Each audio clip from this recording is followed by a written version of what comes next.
Shalom, salam sejahtera buat kita semua. Selamat sore, 15.40 waktu Indonesia bagian Barat. Selamat datang di ruangan Lina Wijaya 5. Ya, ruangan yang desain untuk sharing is caring, place to place, atau tabayun santun beradab. Tapi tidak menutup kemungkinan bagi teman-teman yang ingin bertanya, ingin ngobrol, ingin kesaksian, ingin sekedar pujian, atau ada anak-anak muda yang belajar ingin berapologet menjawab. Monggo silahkan ya teman-teman ya. Mumpung Mak ini ada waktu sampai jam berapa ya, 15.41, berarti anggap jam 4, ada waktu hampir 2 jam lah, kurang lebih 2 jam teman-teman, sampai jam 6, masih bisa lah sampai jam 6 sore ya. Salam toleransi Mak, ya salam toleransi teman-teman. Kacamata ai di mana ya? Oh.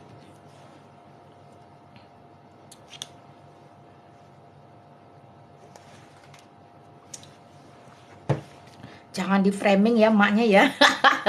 Mama baik-baik saja. Jangan diganggu-ganggu maknya, jangan di framing. Waduh, masalah lagi. Sebentar tuh. Teman-teman kalian harap maklum lah. Saya lupa pasang ini, nanti mati pula tuh kan.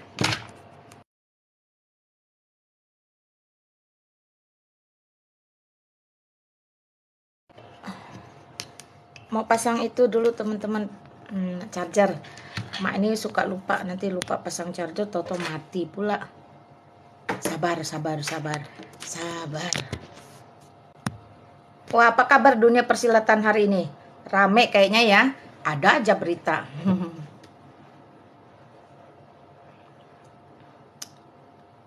Sebentar.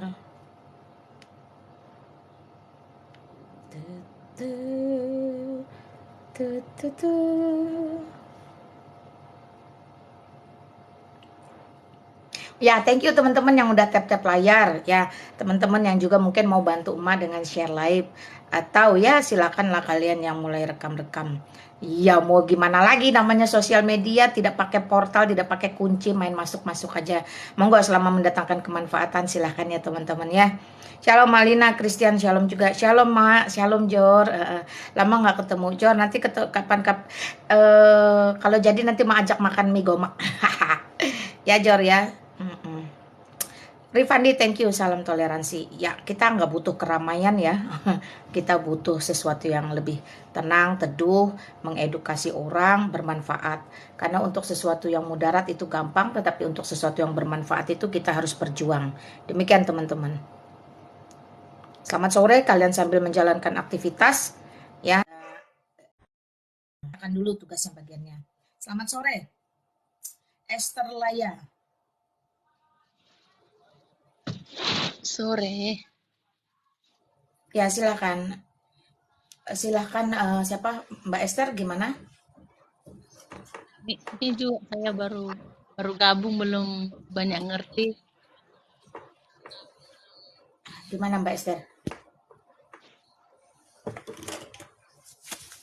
Ini baru belajar juga ini, Kak, belum banyak ngerti. Ya, jadi apa yang mau Kak Esther sampaikan? Ini tentang ini ya, apa ya, kepercayaan kepada Yesus ya. Ya, silahkan. Ya, tadi saya penasaran. Tadi kan ada saya lihat juga di beranda kawan-kawan. Saya mau tanya juga kan, kenapa sih orang sering sekali mempermasalahkan bahwa Tuhan Yesus itu adalah manusia. Jadi kalau kita ada pertanyaan seperti itu, apa yang bisa kita referensikan ayatnya? Ya. Ya, itu Yohanes pasal 1 ayat 1, Yohanes 1 ayat 14. Itu sangat jelas ya, bahwa memang Yesus Kristus itu adalah firman Allah yang harus harus nuzul ke dunia itu menjadi daging.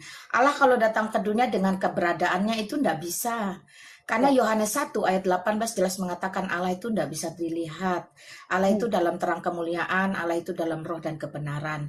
Lalu bagaimana dia membuktikan, menunjukkan eksistensinya, bagaimana dia mengerjakan agendanya, rencananya, supaya manusia yang harusnya binasa, ya, karena perbuatan Adam itu bisa kembali dipulihkan kemuliaannya, bisa diselamatkan. Tentu saja dia harus nuzul ke dunia menjadi manusia. Karena sejatinya Allah, jikalau dia ingin berinkarnasi, tentu harus menjadi sesuatu yang jauh lebih bernilai, lebih bermanfaat. Dalam hal ini tentulah manusia, bukan benda mati, bukan batu, bukan kitab, bukan pohon, bukan apapun. Itu Artinya sebab kenapa Yesus Kristus itu harus menjadi manusia. Itu sebab kenapa Allah itu jikalau ingin berinkarnasi harus menjadi manusia. Itu sebab kenapa Yesus Kristus itu adalah Allah itu sendiri, firman Allah, Tuhan yang berkuasa itu harus menjadi manusia. Jadi tidak ada persoalan sih sebenarnya ketika kita berpikir bahwa Allah itu maha segala-galanya, maka Allah juga tentu tidak bisa dibatasi oleh pikiran akal manusia atau logika manusia. Allah kok begini, Allah kok begitu. Ketika muncul pikiran-pikiran yang memperkatakan Allah kok begini, Allah kok begitu, maka nampak jelas Allah yang dipikirkan orang tersebut lebih kecil, lebih kerdil dari akalnya. Padahal saat ini ada Esther dan ada Lina, ada dua orang, maka akan ada dua logika, karena logika manusia itu masing-masing berbeda. Contoh, bagi kamu hari Minggu itu bagusnya selesai ibadah pergi ke gereja, pergi ke mall, makan bersama-sama keluarga sebagai hari libur. Bagi kamu, tapi bagi orang lain logika itu enggak bisa seperti itu. Bagi dia hari Minggu itu adalah ingat dan kuduskanlah hari Sabat. Sehingga jikalau dia memilih untuk tidak bekerja, maka dia juga tidak boleh membiarkan orang lain bekerja untuk dia. Makanya setelah ibadah dia pulang saja ke rumah, melakukan apa yang bisa dilakukan di rumah daripada keluar. Atau bagi logika orang lain lagi, untuk apa terjadi pemborosan? Kenapa harus hedonisme? Kenapa harus konsumerisme di hari Minggu? Dengan alasan hari Minggu itu selesai ibadah adalah hari keluarga. Nah, jadi aneka logika ini tentu berbeda-beda. Logika yang berbeda-beda ini tentu tidak bisa memikirkan tentang Allah, lalu membuat Allah itu harus sesuai dengan logikanya. Itu sebenarnya kenapa Allah harus menjadi manusia. Karena Allah unlimited, transcendent, dan omnipresent. Tidak dibatasi ruang dan waktu, tidak dibatasi oleh akal manusia, tidak dibatasi oleh kehendak manusia. Allah jikalau ingin menjadi apapun, tidak butuh permisi kamu, tidak butuh permisi saya, tidak butuh konfirmasi manusia. Karena kita ini siapa? Sampai Allah harus meminta izin kita dulu ketika dia mau nuzul ke dunia, inkarnasi ke dunia menjadi manusia. Silakan. Iya ya Bu, Kak ya, tadi saya ada tadi yang diperdebatkan tiba-tiba yang bertanya juga orang Kristen, dia tidak bisa jawab, itu dari Yohanes pasal 8. Saya buka dulu biar saya baca. Yohanes pasal 8 ayat berapa tadi ya? Ayatnya yang ke 40 sampai 40. Saya baca dulu ya. Tetapi yang kamu kerjakan ialah berusaha membunuh aku. Ya, aku seorang yang mengatakan kebenaran kepadamu, yaitu kebenaran yang kudengar dari Allah. Pekerjaan yang demikian tidak dikerjakan oleh Abraham. Nah, yang diantaranya dia masalahkan gini. Aku itu siapa? Berarti Yesus. Jadi dia bilang bahwa ayat ini salah gitu. Hanya tadi saya nggak bisa masuk kan, gitu Kak. Jadi apa yang mau dipersoalkan di situ? Jikalau dalam Alkitab itu membaca tidak satu konsep utuh secara satu perikop. Yang dia soalkan tadi bahwa Yesus itu adalah manusia, aku katanya, tetapi Yesus Kristus itu memang manusia. Ketika firman Allah menjadi daging, menjadi manusia, maka dinamai Yesus Kristus. Sebelum kelahiran menjadi daging, menjadi manusia, tidak dikenal itu siapa Yesus Kristus. Jadi Yesus Kristus adalah nama kemanusiaan firman Allah yang nuzul ke dunia menjadi manusia. Itu tidak salah, Yesus Kristus memang sepenuh-penuhnya adalah manusia. Tetapi keilahiannya, sepenuh-penuh hakikatnya sebagai Allah, dan sepenuh-penuh kepenguasaannya sebagai Tuhan, itu juga tidak terbantahkan. Tidak Ya, bisa tergantikan. Masalahnya di mana? ya hanya itu tadi saya agak ide juga sih, agak pengen jawab, tapi memang tadi dibatasin gitu, makanya saya coba. Karena saya juga lagi belajar ya, belajar artinya ya sepanjang semampu kita kasih pemahaman, jadi ya daripada juga kita berdosa kan, ya terima Ya, kasih. teman-teman, memang Yesus Kristus itu adalah nama kemanusiaan, firman Ya, Allah yang menjadi daging, firman Allah yang menjadi manusia. Sebelum kemanusiaan Yesus Kristus, nama Yesus Kristus tidak ada di dalam Alkitab. Hanya sebatas nubuatan. Nanti engkau akan menamainya. ya, Yusuf dan Maria ketika dijumpai oleh Gabriel, malaikat Tuhan, mereka diberi pesan, diberi mandat bahwa anak itu nanti kamu namai Yesus, bukan Abdul, bukan Umar, bukan Robert, bukan. Jadi ya, itu nubuatan dan itu tercatat dalam Alkitab. So, dia memang manusia, sepenuh-penuhnya manusia. Pertanyaannya adalah manusia yang bagaimana? Manusia ya, yang berdosa? Tentu tidak. Manusia ya, yang mati karena dosa? Juga tidak. Manusia yang bisa mengalahkan maut? Betul. Manusia yang dilahirkan bukan karena sperma dan indung telur? Juga ya, betul. Jadi ya, lihat dulu kemanusiaan Yesus Kristus itu seperti apa. Tetapi apakah dia makan dan minum? Betul. Karena manusia harus makan dan minum ketika dia hidup di muka bumi ini. Apakah dia tidur dan lapar? Betul. Itulah dia sepenuh-penuhnya manusia. Demikian juga ketika dagingnya, darahnya harus dicurahkan di atas kayu salib, maka dia tidak berubah tiba-tiba menjadi Allah yang super power. ya, Fisiknya tetap mengalami kematian ketika lambung itu ditikam dengan sengaja. Itu secara anatomi tubuh pasti akan meninggal, kekeringan, kehabisan darah, apalagi dalam posisi kondisi disalibkan. Ya, ya, seperti itu. Jadi sepenuh-penuhnya manusia, namun bukan manusia yang berdosa. Potensi dosa saja tidak ada di dalam dirinya. Sebab apa? Sebab sejatinya keilahiannya, kealahannya, ketuhanannya tidak bisa dibantah, tidak bisa ditandingi, tidak ada comparingnya. Hanya satu Allah yang nuzul ke dunia menjadi manusia. Itu dia adalah Allah Abraham, Ishak dan Yakub. Lalu ya, kemanusiaannya itu tetap disebut dinamai Yesus Kristus. Tidak ada Yesus-Yesus yang lain yang seperti Mesias ini. Ya, silahkan. ya, demikian aja sih Kak yang mau saya sharingkan. Oke, thank you Esther. Kalau ada lagi silahkan, kalau tidak ada saya ganti yang lain. Masih Oke, ada? God bless you.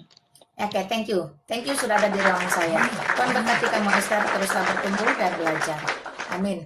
Selamat sore kamu ketahuan. Shalom maknya ke Diana. Ya, shalom. Ada yang mau disampaikan di ruangan Shalom. saya, Diana? Aku mau bilang gini, Mak. Memang banyak ya orang Kristen tidak mengenal Yesus kita sepenuhnya.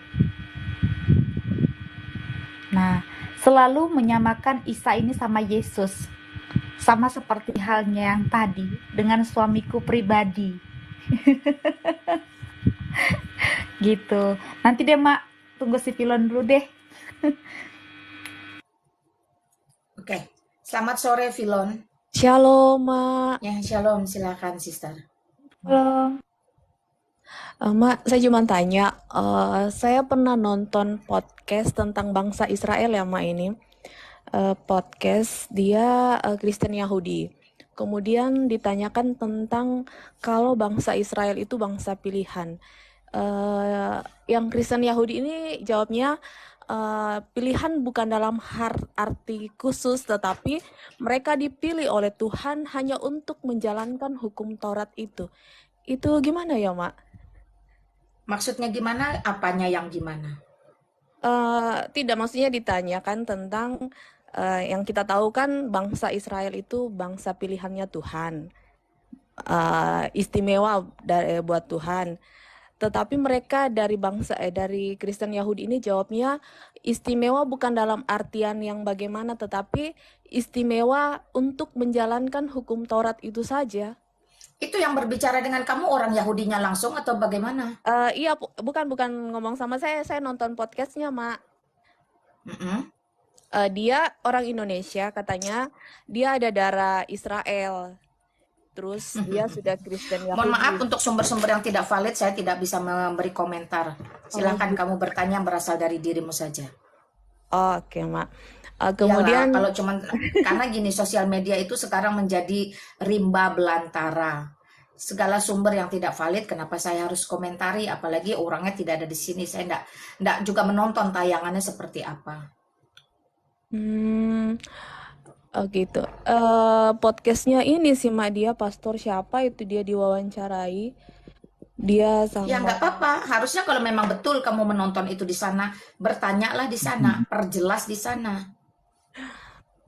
Oke, maksudnya saya juga agak shock dengar, oh hanya untuk menjalankan Taurat Nah, aja saya gitu. nggak tahu, nggak bisa komentar karena saya nggak menonton, jadi saya nggak mengerti duduk persoalannya apa, yang kamu bahas apa. Karena seperti permainan game pesan berantai, ketika itu disampaikan, itu biasanya ada yang miss.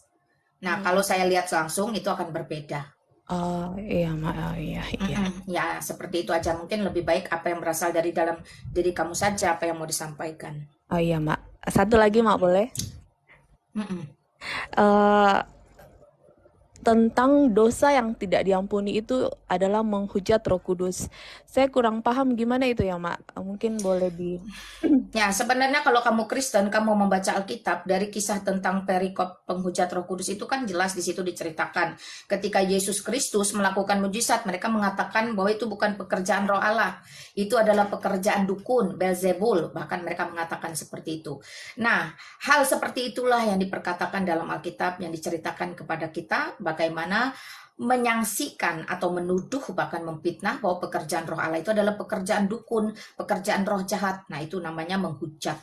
Jadi menghujat pekerjaan Roh Kudus, menghujat Roh Kudus. Seperti itu, sesederhana itu. Coba kamu buka perikopnya itu ya. Jadi baca Alkitab teman-teman pelan-pelan, jangan buru-buru. Kalau kamu buru-buru, kamu nggak bakal nemu itu maksudnya apa. gitu Itu dari kisah Markus bukan? Markus itu Yesus dan Beelzebul. Itu perikopnya jelas. Jadi bagaimana digambarkan bahwa ketika ia melakukan hal yang benar-benar dari dalam dirinya, Yesus itu adalah anak Allah atau Allah. Ya, otomatis dia memiliki kuasa, ada roh Allah. Ya, karena Bapa, Firman, dan Roh itu tidak pernah terpisahkan sejak kekekalan sampai selama-lamanya. Lalu bagaimana mungkin ketika dia melakukan perkara-perkara Allah yang tidak bisa diterima oleh akalmu, lalu kamu mengatakan, oh itu pekerjaan dukun, itu pekerjaan roh jahat, itu pekerjaan Beelzebul. Nah, itu jelas kok perikopnya. Kamu baca ya dari Markus pasal 3 kalau nggak salah itu ya. Iya, Ada Mak. di situ berjudul Yesus dan Beelzebul. Iya. Oke, Mak, itu aja yang mau tanya. Terima kasih banyak. Tuhan berkati, Mak. Sama-sama, thank you Film, God bless you. Terima kasih sudah ada di ruangan saya. Shalom. Shalom. Semangat ya, semangat belajar. Semangat belajar, semangat membaca Alkitab dengan pelan. Jangan ya, selamat sore Zero. Sorry, saya kebiasaan malam soalnya ini. Tumben-tumben aja ada waktu sore. Ya Zero, selamat sore. Sore. Ya, monggo silakan Sore kalau ada yang juga. mau disampaikan di ruangan saya. Ini Bu, saya mau tanyakan, ketika Yesus berdoa, itu berdoanya kepada siapa Bu ya? Kamu apa basicmu? Islam, Hindu, Kristen, Buddha, ateis, agnostik? Di Islam. Oh, Islam. Jelas di situ diperkatakan ya bahwa memang Yesus Kristus, tadi saya sudah ngomong 10 menit yang lalu, dia sepenuh-penuhnya adalah manusia dan sepenuh-penuhnya adalah Allah. Hakikat Allah itu adalah hakikat, bukan nama. Jadi ketika kemanusiaan Yesus berdoa, maka dia berdoa kepada siapa? Ya kepada Allah Bapa, sumber segala kuasa. Berarti tuannya Ibu itu dua ya? Berarti tidak ada 1, 2, atau 3. Jangan menyimpulkan, jangan bernarasi, Enggak, bertanya gini. saja. Allah dalam kekristenan Yesus tidak kan bisa kamu tanya yang mana atau dalam berapa. waktu Yang santun kan, saja, yang sopan, jikalau tidak menunjukkan adab yang ya tidak gini Bu, rahmatan lil saya kan nggak alamin, ngerti. saya Jadi turunkan. Saya saya tidak butuh tanya, orang-orang yang berdebat di sini. Ya. Di dalam kekristenan tidak membutuhkan pertanyaan yang mana, berapa. Karena pertanyaan-pertanyaan itu adalah pertanyaan-pertanyaan yang tidak membutuhkan jawaban. Allah di dalam kekristenan itu ehad, itu tunggal. Tunggal bukan berarti satu, ya. Teman-teman harus tahu itu, dan ini sudah sering dibahas. Lalu kalau bertanya siapa? Kalau Anda bertanya siapa sih Allahnya orang kamu itu? Siapa sih Allahnya orang Kristen itu masih bisa dijawab teman-teman. Tetapi kalau bertanya Allahmu yang mana? Allahmu berapa? Itu pertanyaan yang salah. Pertanyaan yang salah tidak membutuhkan jawaban. Pertanyaan yang salah jikalau dipaksakan untuk dijawab, maka jawabannya pun sudah pasti juga akan salah. Karena itu saya tidak membiarkan pertanyaan-pertanyaan salah. Jikalau diluruskan, masih ngotot ingin berdebat. Ini bukan ruang-ruang mudarat teman-teman. Jadi bertanya itu yang sopan, yang santun, yang beradab. Karena Anda bukan Kristen, Anda tidak percaya kepada Kristus, maka Anda tidak memiliki hak sedikit pun untuk menyimpulkan berarti atau jadinya. Itu enggak perlu. Di ruangan saya enggak ada waktu buat saya mendengarkan hal-hal yang seperti itu ya teman-teman. Allah kami itu Esa, ya, tidak bisa kamu tanya berapa atau yang mana. Kalau kamu tidak mengerti kalimat Esa, kata-kata Esa, lebih baik Anda bertanya saja. Saya akan coba naikkan yang lain. Perhatikan ya, apa yang terjadi kepada orang-orang Islam yang tidak bertanya dengan santun, tidak memiliki adab, berusaha menyimpulkan kitab suci orang lain, maka dia tidak memiliki kesempatan untuk berlama-lama di ruangan saya.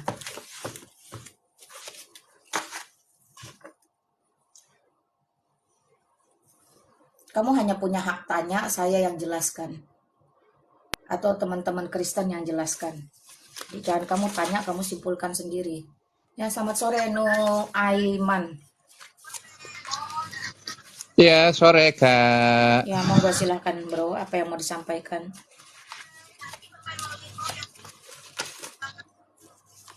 Sampaikan.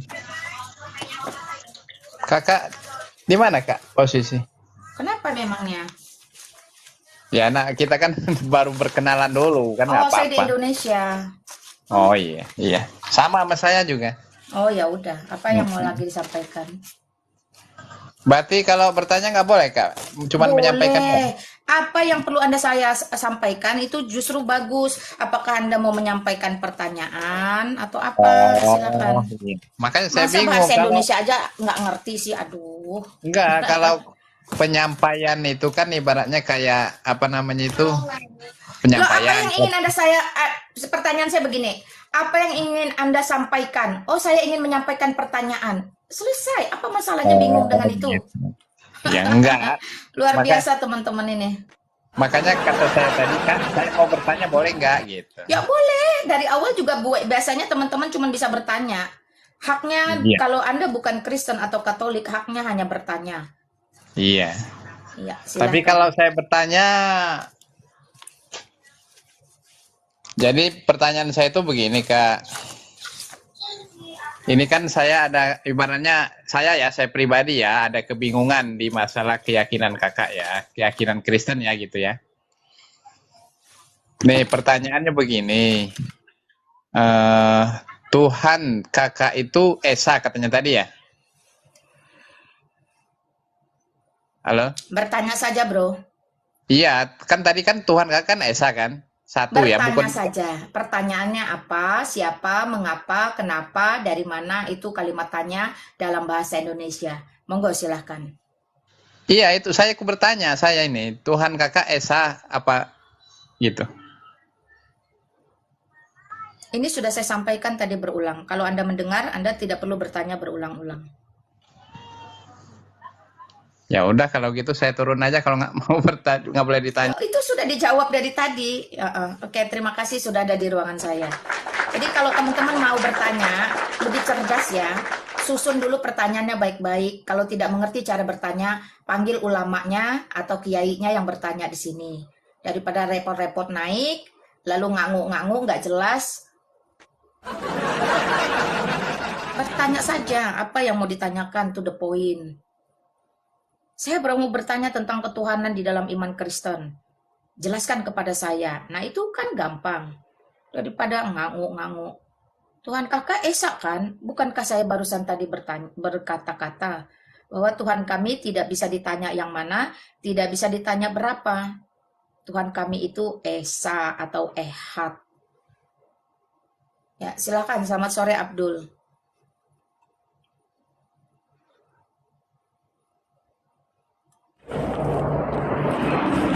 Ya Bu, Ya, silakan bro, apa yang mau disampaikan?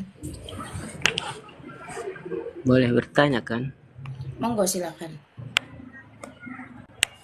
Ibu Islam atau Kristen? Saya mantan Islam bro. Mantan Islam. Mm-mm. Apa tujuan Ibu pakai hijab? Ya, saya mantan Islam bro. Di dalam kekristenan justru penggunaan ini terlebih dahulu dipakai oleh Kristen. Islam itu muncul belakangan.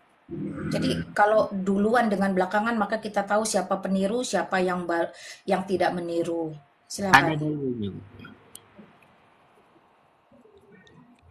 Ada tertulis di Alkitab. Ada. Dari zaman sebelum Yesus Kristus ada di muka bumi, itu pun sudah dicatat dalam penggunaan oleh Ribkah dalam kitab Taurat ya, Kejadian pasal 24.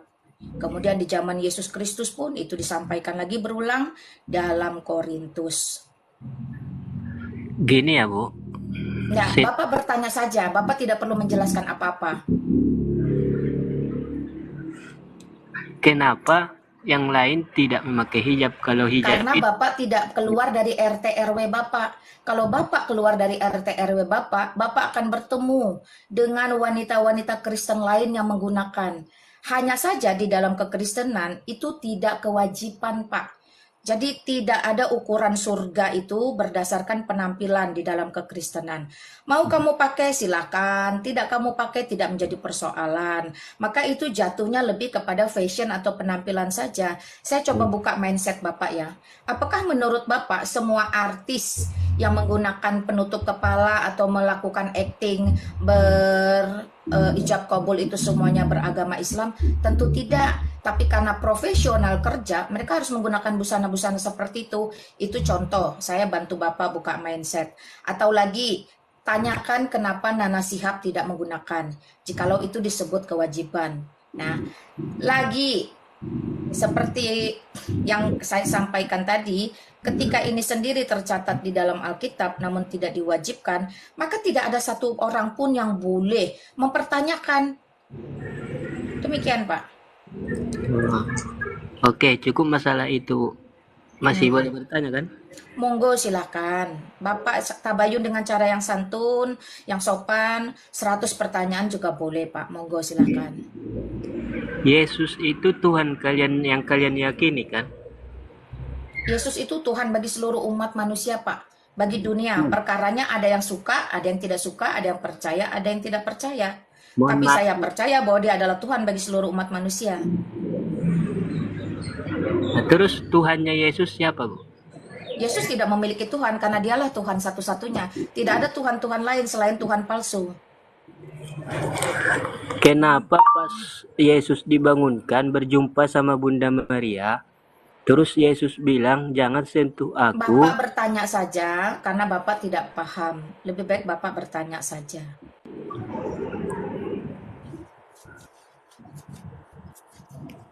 Oke lah, saya turun aja lah. Iya, ya kalau Bapak cukup ya silakan. Terima kasih sudah ada di ruangan saya. Oke, terima kasih. Terima kasih Pak, Tuhan berkati kamu. Bapak kalau mau punya dalil, mau bertanya silahkan. Ya, oke. Selamat sore Charlie. Selamat sore Mas, selamat sore semuanya. Ya, silakan. Apa yang mau disampaikan? Ya, sekali lagi ya kita sampai bosan Mak mengingatkan teman-teman di bawah ini. Teman-teman kalau mau bertanya coba dibulatkan dulu pertanyaannya. Ingat ya, kalau teman-teman menyimpulkan dengan persepsi yang dari sebelumnya, kesulitan teman-teman nanti yang kita lihat adalah tidak nyambungnya gitu kan. Nah, misalnya Pak, kalau 3 kilogram berapa tahun itu kan nggak nyambung, pertanyaannya udah salah ya kan. Jadi tolong diikutkan dulu, disetarakan dulu, soalnya nanti kami akan menjawab dengan kejujuran, kami akan menjawab dengan bukti, dan kami akan membuktikan iman kami, begitu Mak. Makasih. Ya, thank you ya. Tadi teman-teman sudah diberi arahan, sudah diberi masukan. Di sini Anda boleh bertanya sampai 100 pertanyaan, boleh. Tapi memang bertanya itu dengan jujur juga. Jangan bertanya itu karena titipan, karena ikut-ikutan, karena latah. Jangan. Minimal Anda tidak perlu percaya, Anda tidak perlu yakin. Minimal Anda mendapat pengetahuan. oh ternyata orang Kristen itu seperti itu. Nah, itu tujuan paling minimal ya teman-teman. Untuk bertanya, bulatkan dulu yang mau ditanya tuh apa. Kalau memang sanksi dengan kemanusiaan Yesus Kristus sebagai Tuhan, tanya saja tentang kemanusiaannya. Nah, itu lebih jelas, lebih enak menjawab daripada kita kesana kemari. Terus ya itu tadi, gula 1 kilo berapa tahun? Itu nggak nyambung karena tahun itu terkait dengan tenggang waktu, era, dan masa. Gula itu terkait dengan benda yang rasanya manis. Kilo itu terkait dengan ukuran berat. Lalu yang mau dibidik mana nih? Benda yang namanya gula rasanya manis dibuat dari tebu atau apa? Atau timbangan, ya ukuran berat, atau tempo masa. Jadi ada 3 hal di situ yang blunder, yang kacau balau. Nah itu ya, saya juga membantu teman-teman untuk lebih disiplin dalam bertanya sehingga lebih cerdas. Ya, thank you. Silakan teman-teman, kalau ada lagi monggo silakan. Ya, selamat sore Umar. Halo, selamat sore. Iya, selamat sore. Ya, selamat sore bro. Silakan, apa yang mau disampaikan? Ya, mau tanya nih, sebelum Yesus lahir, siapa Tuhan sebelumnya Yesus lahir? Yesus itu adalah hakikat Allah ya, firman Allah. Jadi sebelum Yesus ada, kedagingan Allah itu muncul di muka bumi ini, Allah itu tetaplah Allah ya, YHWH. Saya nggak akan sebutkan ulang-ulang 4 huruf ini. Silakan. Kenapa Anda menuhankan Yesus bukan menuhankan Allahnya Yesus Yesus? tidak dituhankan. Yesus memang Tuhan. Kan Yesus sendiri, dia punya Tuhan, Allah. Tidak, Memang Yesus dia tidak Allah. memiliki Tuhan. Coba baca Yohanes 17 ayat Yesus 3. tidak memiliki Tuhan. Silakan Anda baca. Anda Baca tanyakan Yohanes. apa. Kan saya tadi sudah memberi arahan, memberikan satu masukan supaya lebih santun dalam bertanya. Karena saya Engkau sudah kenal harus- Anda sebenarnya. Hanya saya Ya. masih kasihan, jadi masih memberi kesempatan Anda Nggak untuk masuk apa-apa. dalam ruangan saya. Engkau harus Silakan. mengenal Allah Bapa satu-satunya Allah yang benar dan mengenal Yesus sebagai yang kau utus. Kenapa masih Yesus yang diutus dijadikan Tuhan? Ya, karena memang dia berasal dari Allah, maka hakikatnya dia adalah Allah. Semua keilahian, kealahan Yesus itu menunjukkan kepenguasaannya sebagai Tuhan. Dia dari surga. Dia utusan dari surga, bukan dari gua yang gelap. Dia Oh. utusan benar-benar Allah itu sendiri yang nuzul ke dunia menjadi manusia. Berarti Allah Bapaknya pensiun jadi Tuhan gitu ya? Tidak ada. Kalau Anda memang tidak percaya atau tidak suka, tidak perlu kata-kata bodoh seperti itu. Itu makin menunjukkan kualitas Anda. Iya, utusan itu udah tidak berguna lagi, bahasa Indonesia nggak jelas, sudah tidak digunakan Dia lagi bagi utusan dari surga. Semua orang Kristen mengakui Yesus Kristus adalah utusan, tapi dari surga, bukan dari gua yang gelap. Karena di dalam gua gelap itu hanya ada iblis yang menyamar sebagai malaikat terang. Jadi kalau ada orang bermain-main dalam gua yang gelap, itu pasti dia berteman dengan iblis dan menjadi utusan iblis. Sedangkan Yesus Kristus itu dari surga, diutus oleh Allah itu sendiri. Allah Bapa sumber segala kuasa memiliki firman, akal, pekertinya, pengetahuannya, logosnya. Tidak bisa datang ke dunia melayang-layang dalam bentuk roh atau dalam bentuk terang. Makanya harus inkarnasi, harus nuzul, harus jerma, menjadi manusia. Manusia itu dinamai Yesus Kristus. Jadi Yesus Kristus utusan dari surga, utusan dari Allah, maka hakikatnya dia sama dengan Allah. Itu sebab kepenguasaan di surga, di bumi, dan di dunia orang mati diberikan sepenuhnya kepada Yesus Kristus, bukan kepada manusia-manusia yang muncul dari gua yang gelap. Nah, itu bedanya utusan Yesus Kristus dengan utusan nabi-nabi palsu yang muncul dari gua-gua yang gelap. Jadi berbeda. Percuma Kalau dong. cuma kata-kata utusan itu jelas berlaku tetap. Dia adalah utusan dari surga, bukan dari gua yang gelap. Ada Berarti lagi? Yesus diutus dirinya sendiri. Ada lagi, Pak. Yesus diutus Berarti- tidak dari berarti siapa-siapa. Yesus diutus Yesus dirinya itu sendiri. nama manusia, Pak. Ya, tapi Tapi hakikatnya yang dia utus adalah Allah. Allah. Ya. Ya, Allahnya. Oh, gitu. Berarti Allahnya sudah jadi Yesus. Berarti, Pak, Yesus Kristus itu Coba. adalah Allah, hakikatnya adalah Allah. Supaya kita Dia adalah ngerti Tuhan yang karena dia dibangun berkuasa kita di surga, Pertanyaan di saya dunia, simpel dan di kok. dunia orang mati. Kalau nabi palsu yang keluar dari gua itu mati membusuk di dalam tanah, Yesus Kristus Apa? mengalahkan maut loh, Pak. Bangkit dari antara orang mati. Bahkan dia sekarang kembali Apa bertata di urusannya surga. Yang utusan ditunggu ke oleh seluruh umat nabi manusia di muka bumi pun untuk datang kedua kali, bukan nabi palsu yang mati membusuk di dalam tanah, tetapi Yesus Kristus itu juga nanti yang kelak menjadi hakim agung.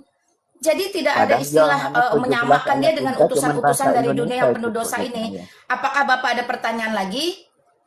Yohanes 17 ayat 3 kan cuma bahasa Indonesia. Kenapa dipelintir-pelintir sama Bu Tidak ada yang Linanya? memelintir. Kalau Bapak dijawab tidak Coba saya terima, berarti terangkan itu ya. Kau kebahluan harus Bapak. mengenal Silakan aja. Allah. Teman-teman, perhatikanlah ya, ini contoh Islam yang memang dari dulu kerjanya cuman pengen ribut. Jadi dia tidak sama sekali menunjukkan rahmatan lil alamin. Sama sekali menunjukkan kebencian, kedengkian, dan kebodohannya kemana-mana. Setiap ruangan dia diusir. Kenapa? Karena mudarat dan tidak bermanfaat. Pertanyaan-pertanyaan yang sudah dijawab, silakan Anda mengganti lagi, membangun dengan pertanyaan yang lebih cerdas.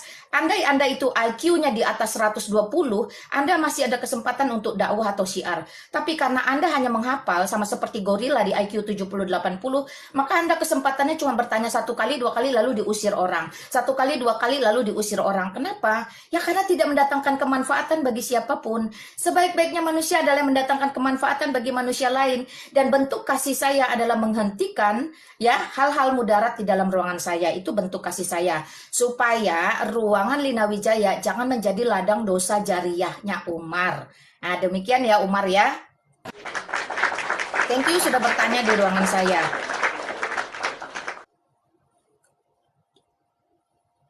Oke, selamat sore Bro Eker.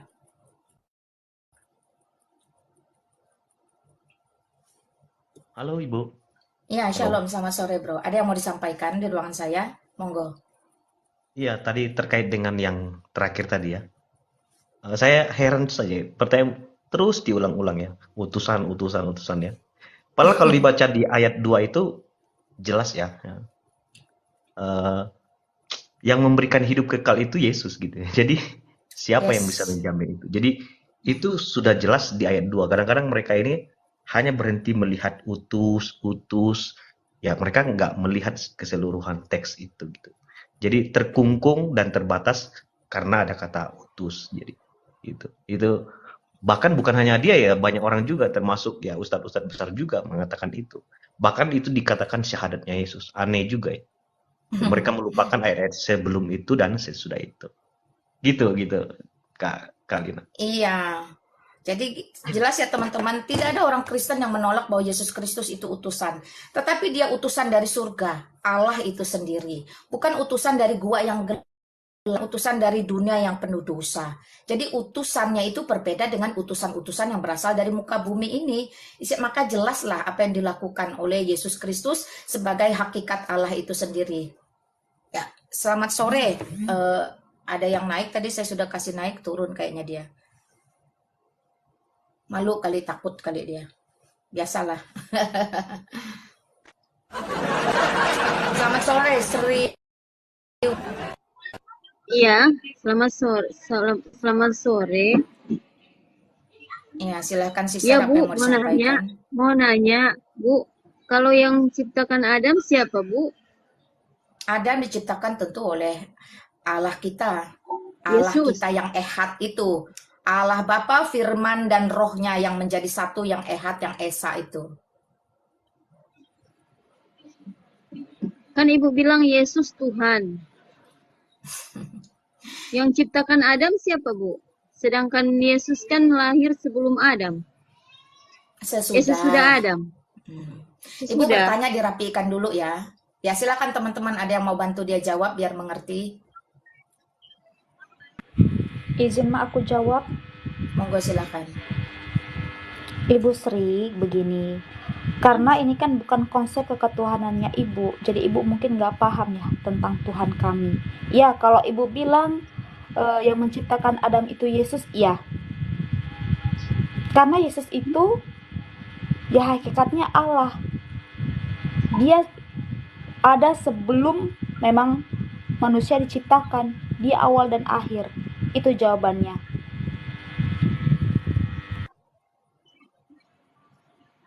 Kayak gimana Mbak Sri? Maksudnya bagaimana? Nah, oke, silakan teman-teman, Charlie atau Bang Ekar mau tambahin, monggo. Ini Mbak. Saya cuma kasih batasan teman-teman ya, karena ada keterbatasan dalam pola pikir mereka, maka jangan dibuat melebar, berikan saja praktis taktis, tapi jelek gitu. Monggo silakan.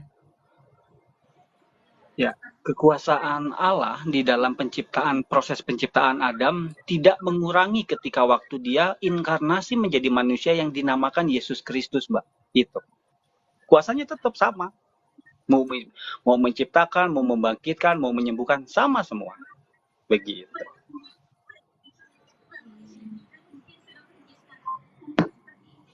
Bang Heker ada yang mau tambahin atau gimana, Mbak Sri? Oke, saya bantu jawab ya. Saya Ya, silakan. tambahkan. Di dalam Alkitab itu, misalnya satu ayat di dalam Kolose itu, segala sesuatu dijadikan oleh Dia, ya, termasuk pertanyaan yang disampaikan oleh Ibu Sri tadi, penciptaan Adam dan Hawa manusia pertama, ya. Nah, terkait dengan itu, apakah Yesus sudah ada di situ?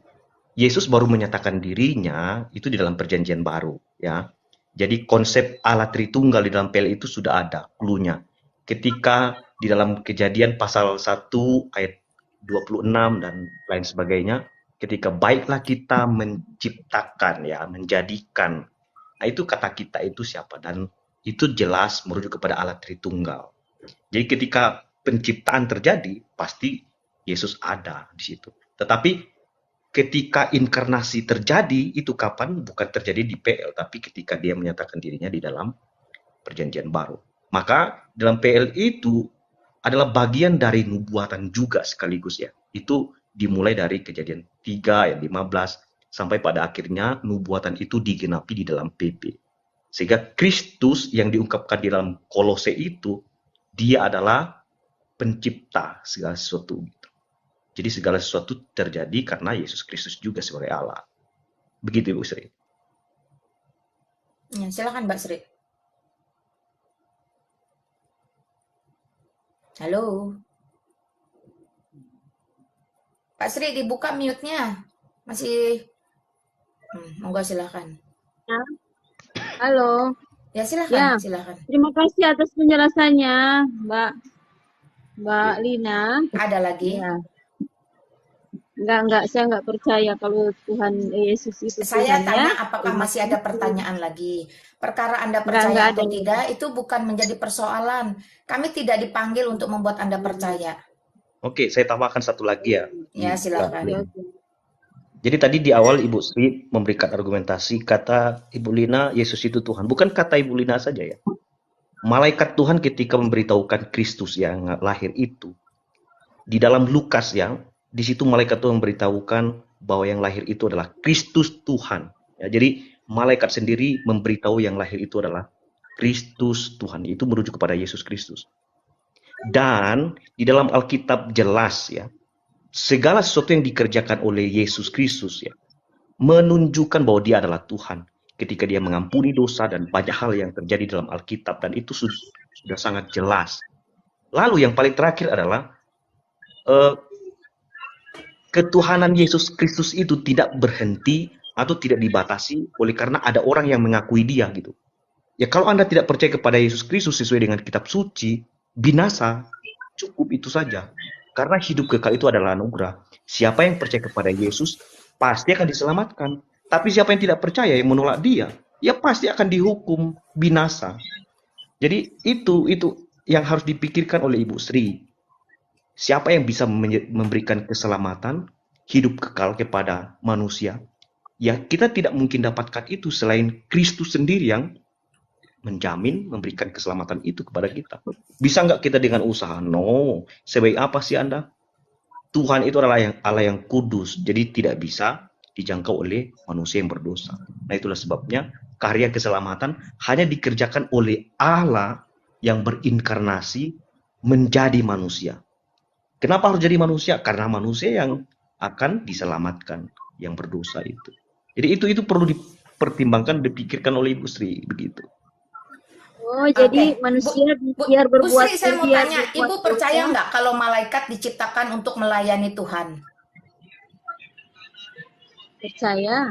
Percaya ya, saya juga setuju. Saya sangat setuju kalau malaikat itu diciptakan untuk melayani Tuhan. Di dalam Markus pasal 1 ayat 13, ini saya bacakan ayat yang terakhirnya saja. Di padang gurun itu, Yesus tinggal 40 hari lamanya. Dicobai oleh iblis dalam kemanusiaannya. Namun dalam keilahiannya, dia justru menundukkan dan mengalahkan iblis. Ia berada di sana, Yesus Kristus ya, di padang gurun itu, di antara binatang-binatang liar dan malaikat-malaikat melayani dia. Jadi nampak jelas bahwa Yesus Kristus itu adalah Tuhan. Sampai malaikat pun turun datang untuk melayaninya. Nah demikian ya Bu Sri. Jadi jelas. Kalau cuma pertanyaannya siapa yang menciptakan Adam?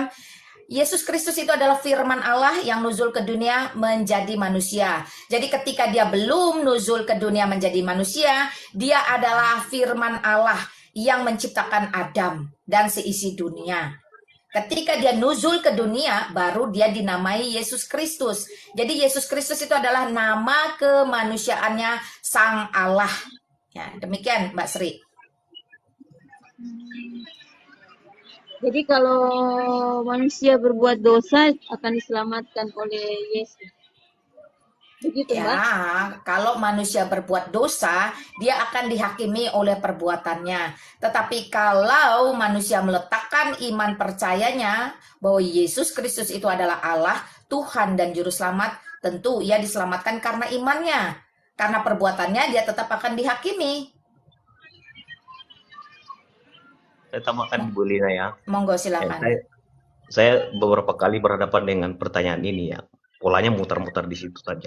Nah, karena Yesus Kristus didengar ya bagi mereka yang tidak percaya, Yesus itu adalah juru selamat yang menebus sehingga manusia yang berdosa itu diselamatkan.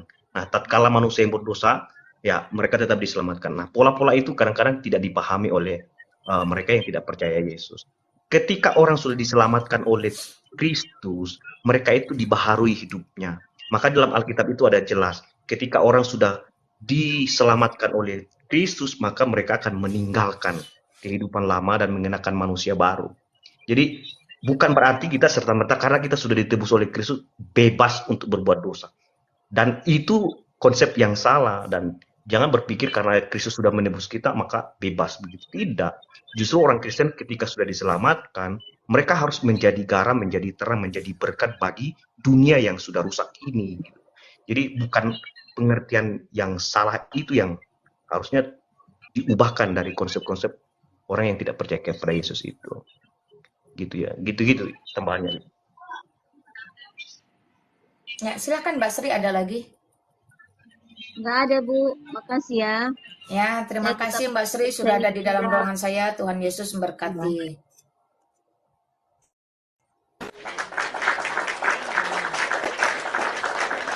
Thank you teman-teman yang sudah bertanya dengan baik, dengan santun, dengan tertib. Ya, kami tidak terpanggil untuk membuat kalian percaya atau beriman, karena menjadi percaya dan beriman itu otoritas Allah. Saya pribadi hanya dipanggil untuk memberitakan bahwa jalan ke surga tidak ada lain selain di dalam Yesus Kristus. Saya tidak berbicara tentang agama, karena agama itu hanya berasal dari dunia dan buatan manusia. Saya berbicara yang melampaui agama, bahwa keselamatan atau hidup kekal atau surga itu tidak bisa tidak selain di dalam Yesus Kristus. Nah itu teman-teman. Oke, selamat sore Suci. Ya, selamat sore. Ya, silakan Sister, apa yang mau disampaikan? Saya mau bertanya, Bu. Kenapa sih silakan. Umat Kristen itu harus berdebat antara Bible dengan pendeta? Terus kami bingung, Bu. Yang harus dipercaya itu pendeta apa Bible? Di sini tidak pernah ada berdebat, apalagi pendeta dengan Bible. Apa maksudnya pendeta dengan Bible? Pendeta itu semua kalau menyampaikan firman dasarnya dari Alkitab. Dalam bahasa Inggris disebut Bible. Iya, maksudnya kitabnya itu maksudnya banyak direvisi, banyak yang berubah-ubah dan banyak pendeta yang terkadang ngomongnya Mbak bertanya saja, kalau tidak tahu bertanya saja. Surat-surat Ya. yang ini Mbak bertanya.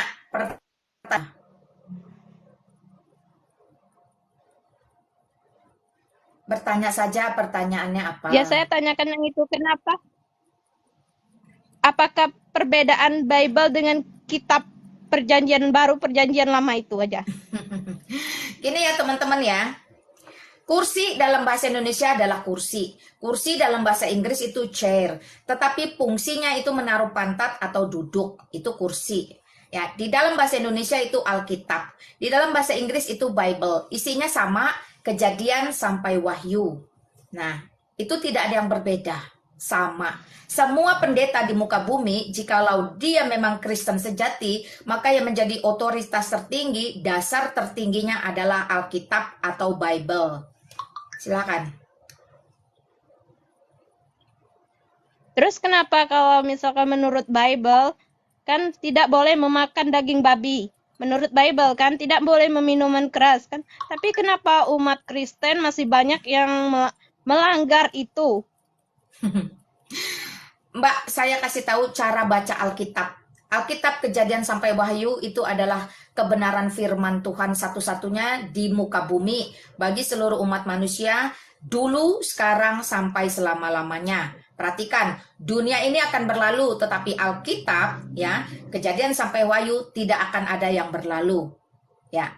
Nah, cara bacanya itu ada 4. Pertama itu tradisi, yang kedua itu ajaran, ketiga perintah, dan yang keempat itu larangan. Dari 4 besar dalam Alkitab, maka yang 2, 3, dan 4 wajib dilakukan. Tetapi tradisi itu tidak wajib dilakukan.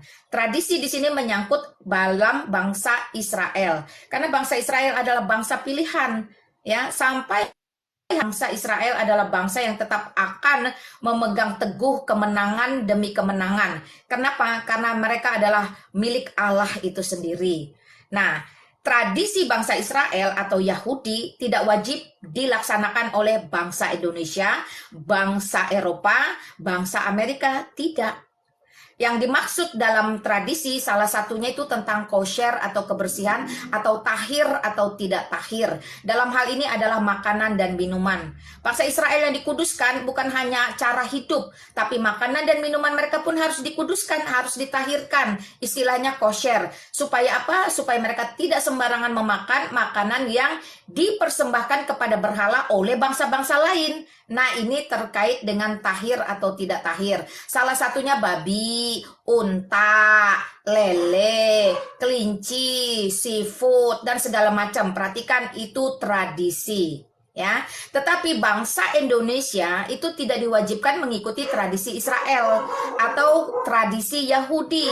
Selain makanan tadi ada sunat, ada telekung atau mukena atau kerudung yang saya gunakan. Itu juga bagian dari tradisi, itu semua produk budaya Israel atau Yahudi. Jadi bangsa-bangsa lain di muka bumi yang Kristen tidak mesti harus latah ikut-ikutan. Tetapi ada juga Kristen yang masih mengikuti tradisi. Contoh kayak Ortodok, Katolik, mereka masih menggunakan tradisi-tradisi. Misalnya penggunaan kerudung, telekung, mantila, mukena, jilbab, hijab, itu masih mereka gunakan. No problem.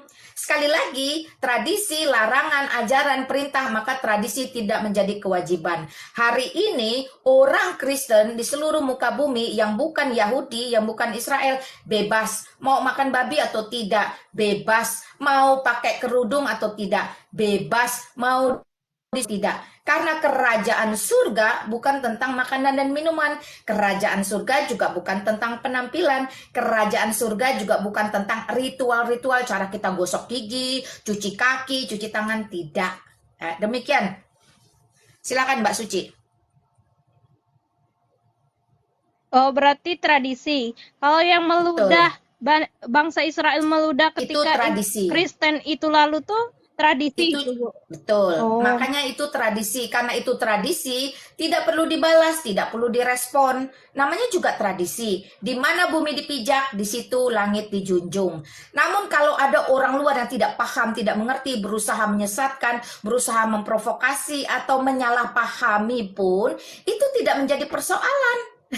Tidak membuat orang Kristen di seluruh muka bumi ini langsung bergejolak, lalu demo berjilid-jilid, tidak. Sekali lagi, di mana bumi dipijak, di situ langit dijunjung. Jikalau Anda berkunjung ke Israel, ada tradisi-tradisi Yahudi yang harus dikerjakan oleh mereka. Kita sebagai tamu, ya kita tidak bisa menentang itu. Monggo-monggo saja. Silahkan. Oh iya, tapi saya berterima kasih kepada teman-teman Kristen udah melihat cara pakaian Muslim yang mau pakai hijab. Saya sangat senang sebenarnya. Nggak perlu, Mbak. Jangan mengklaim ini milik Terima Islam. Itu kasih. akan mempermalukan Mbak sendiri. Karena Islam itu muncul 600 tahun lebih setelah Kristen ada di muka bumi. Wanita-wanita Kristen Arab lebih dahulu menggunakan ini daripada wanita-wanita Islam Arab. Apalagi wanita-wanita Islam Indonesia. Jangan salah. Ya, karena kekristenan muncul di 1 Masehi, telepung sudah digunakan oleh Ribkah bahkan ribuan tahun sebelum Yesus Kristus ada di muka bumi. Ya, jadi jangan mengklaim supaya tidak mempermalukan diri sendiri, belajarlah sejarah. Karena sejarah itu penting, ya, melek sejarah. Kekristenan muncul 1 Masehi, Islam muncul di muka bumi ini hampir di 7 Masehi. Ada 600 tahun lebih rentang waktu, maka yang duluan sudah dipastikan itu trendsetter, yang belakangan muncul sudah bisa dipastikan followers. Makanya orang Kristen itu penuh kasih, tidak perlu melarang-larang, tidak perlu mengklaim orang, tidak perlu menyuruh-nyuruh orang terkait kerudung. Karena sekali lagi kembali kepada konteks di depan, semua ini adalah produk budaya atau tradisi. Nah itu Mbak dari saya. Ada lagi? Ya, tapi kami bangga sebagai agama Islam. Justru orang Kristen itu yang bangga Al-Quran kami tidak diikutin, diciptakan ya, oleh manusia, dicontek, tapi dijiplak, diciptakan oleh Tuhan ditiru-tiru. dan Karena dapat sekali wahyu. lagi, kalau Mbak tidak mengerti sejarah, tanya Tidak. ulamanya atau suruh ulamanya bertanya dengan saya. Bagaimana kekristenan itu muncul, bagaimana wanita Kristen Arab terlebih dahulu menggunakan. Beda dengan 700 tahun kemudian muncul ayat tentang jilbab hanya karena Khadijah itu buang air besar kelihatan para sahabat. Jadi sesuatu hal yang berbeda. Kalau kita memang tradisi budaya digunakan lebih dahulu, kalau ini turun ayat hanya karena perkara boker atau buang air besar atau buang hajatnya si Khadijah. Jadi berbeda. Silakan Anda belajar sejarah dulu. Oke, ada lagi?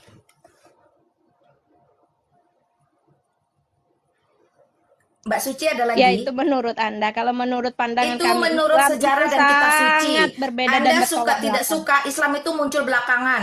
Jadi barang siapa meniru sebuah kaum, dia adalah bagian dari kaum tersebut. Anda harus belajar kepada ulama Anda. Kapan Islam ada di muka bumi, kapan kekristenan ada di muka bumi. Ketika ini menjadi terdahulu, maka yang belakangan ini menjadi bayang-bayang atau pengikut. Itu bukan menurut saya, itu menurut fakta, data, sejarah, dan kitab suci. Oke, ada lagi Mbak Suci? Jadi kalau Anda yang kurang belajar, ya Anda kembali dulu lah ke ulamanya belajar. Mbak Lina izin menambahkan boleh? Monggo, silahkan. Mbak Suci, ini perlu yang Mbak tahu. Banyak sekali memang teman-teman Islam yang mengatakan bahwasanya hijab itu milik kalian. Tapi perlu di sini saya tekankan, di Alkitab pun tertulis, ya, kita orang Kristen menggunakan penutup kepala. Apa dong namanya penutup kepala selain hijab? Jadi jangan teman-teman Islam mengatakan atau mengklaim hijab itu adalah miliknya. Itu pertama. Dan kedua tentang makan babi. Ya, saya mau tanya, makan babi ini kan hukum Taurat. Yang membawakan hukum Taurat siapa? Musa. Sedangkan Musa melarang apa? Bukan hanya memakan babi saja yang dilarang, unta pun dilarang. Tapi apa? Kalian memakannya. Jadi saya tidak tahu apa yang harus kalian ikut ajarannya. Itu dari saya. Ya, Terima karena kasih, dia Malina. bisa ada lehernya, bisa disembelih. Kalau babi kan nggak bisa disembelih. Nggak ada urusannya itu Mbak Suci di sini. Apakah ada pertanyaan lain? Mbak Suci, masih ada pertanyaan lain? Enggak. Oke, thank you sudah ada di ruangan saya. Tuhan Yesus memberkati kamu.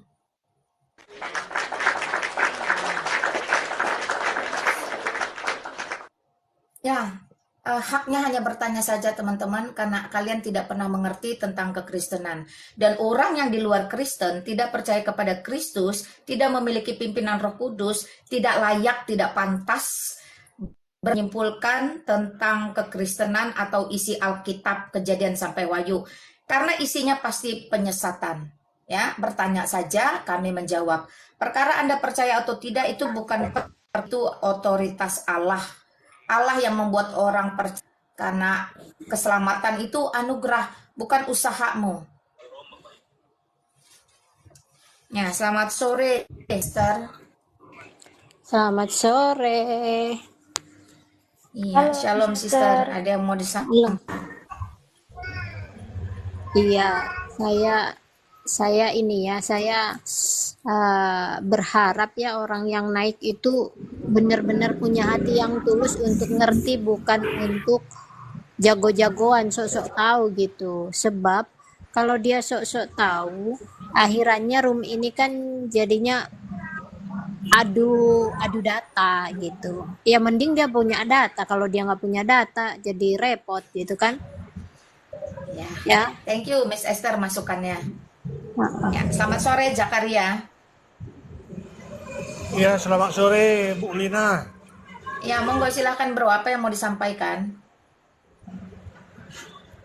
Saya berniat mau hijrah, mau pindah agama. Mohon petunjuk. Bapak, mohon maaf izin sebelumnya, sekarang posisi Bapak dalam akidah apa ya? Islam. Ya, Saya oke. Islam. Pak Zakaria, jikalau memang ada niatan di dalam hati Anda untuk hijrah akidah, pertama-tama saran saya, pernah saya lakukan dulu, bertahajudlah secara sungguh-sungguh Pak. Lakukan salat tahajud dalam sepertiga malam Bapak, meminta kepada Allah yang benar itu untuk benar-benar datang menyambangi Bapak. Minta saja, karena Allah yang benar itu melampaui segala Allah yang ada. Dia akan menunjukkan kasih kuasa dan kemurahannya kepada Bapak. Kalau Bapak saat ini masih Islam, setelah melakukan salat tahajud, Bapak mendapatkan keberanian atau mendapatkan pilihan-pilihan tapi masih ragu, saya masih sarankan Bapak untuk menjalankan salat istikharah. Salatlah secara sungguh-sungguh istikharah, meminta keberanian untuk memutuskan. Kalau semua itu sudah Bapak lakukan, Bapak lalui, dan Bapak memang mantap untuk menjadi Kristen, hijrah keluar dari akidah lama, hijrah keluar dari gelap masuk dalam terang Kristus, maka Bapak wajib menghubungi gereja terdekat. Ya, gereja terdekat itu yang harus Bapak hubungi. Bertobat di dalam hati, minta belas kasihan Tuhan, ya. Lalu Bapak mencari gereja terdekat. Cari gereja terdekat untuk meminta petunjuk atau arahan. Karena menjadi Kristen, menjadi pengikut Kristus itu tidak semudah membalikkan telapak tangan. Tidak. Tetap harus ada prosedur yang kita lakukan selain hubungan pribadi kita dengan Allah. Tahajud beres, istikharah beres, punya kesiapan, keberanian mengambil segala resiko beres, maka minta di dalam hati, Tuhan pimpin, Tuhan sertai, Tuhan berikan gereja yang tepat, Tuhan arahkan kepada pendeta yang tepat. Itu penting Pak, itu yang saya lakukan dulu ketika saya memutuskan untuk hijrah. Jadi tidak sekonyong-konyong koder. Monggo Pak Zakaria, ada pertanyaan? Baik Mbak Lina, terima kasih banyak atas pencerahannya. Terima kasih banyak. Tapi sebelum Pak Zakaria turun, kalau memang tidak ada pertanyaan lagi, bolehkah kami berdoa untuk Bapak? Iya, dengan senang hati. Dengan senang hati Bu Lina. Oke, karena di sini ada pendeta, saya minta kesediaan Pak Pendeta Eker untuk berdoa bagi Bapak memimpin kita semua. Monggo silakan, Bro.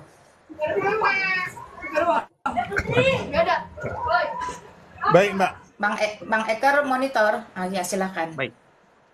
Ya, kita bersyukur ya. Mari kita berdoa. Tuhan, terima kasih. Kami bersyukur melalui live ini. Kami bersyukur ada satu jiwa yang mau percaya kepadamu. Kami percaya itu bukan karena usaha dia, tetapi karena anugerah Allah yang menolong dia, menggerakkan hatinya melalui pekerjaan Roh Kudus, sehingga dia boleh melihat kemuliaan Allah, sehingga dia mau terbuka hatinya untuk datang kepada Tuhan. Tuhan tolong dia, Tuhan pimpin, Tuhan berikan hikmat sehingga di dalam iman yang sudah Tuhan karuniakan, dia boleh menemukan Kristus sehingga dia boleh mengasihi Engkau yang telah menyelamatkan hidupnya. Tuhan berkati Pak Zakaria, biarlah setiap apa yang dikerjakannya, biarlah Tuhan pimpin, dan kami percaya biarlah anugerah Allah yang sempurna terus menolong, menopang dia, biarlah dia tetap terus mengasihi Engkau yang telah menyelamatkan dia. Tuhan juga kuatkan dia. Kami tahu juga mungkin ada orang-orang yang tidak akan suka ketika dia mau percaya kepada Kristus. Tuhan berikan keberanian dan kuasa dan penyertaan yang sempurna sehingga Pak Zakaria dan keluarganya serta anak-anaknya diberkati dan ditolong oleh Tuhan. Kami menyerahkan kehidupan hamba-Mu, kiranya anugerah yang sempurna, penyertaan yang sempurna menjadi bagian dia. Dan juga Tuhan kiranya menyiapkan hamba Tuhan yang mengasihi Engkau, yang setia sehingga boleh mengarahkan, memimpin Pak Zakaria sehingga dituntun, sehingga makin mengenal Kristus sebagai Tuhan dan Juru Selamatnya. Kami bersyukur karena Engkau adalah Allah yang berkuasa, yang bisa mengubahkan, menggerakkan, bahkan membuat orang kembali kepadamu. Terima kasih, kami bersyukur demi nama Tuhan Yesus, pemilik hidup kami berdoa. Amin. Amin. Amin. Puji Tuhan. Haleluya. Amin. Pak Zakaria, Haleluya. saya mau tanya, boleh? Pak Zakaria, nanti mute-nya tolong dibuka. Saya mau bertanya. Bapak, halo Pak Zakaria, tolong mute-nya dibuka.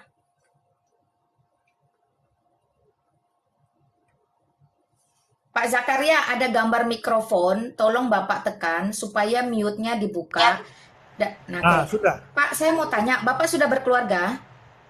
Sudah. Sudah memiliki keturunan? Halo?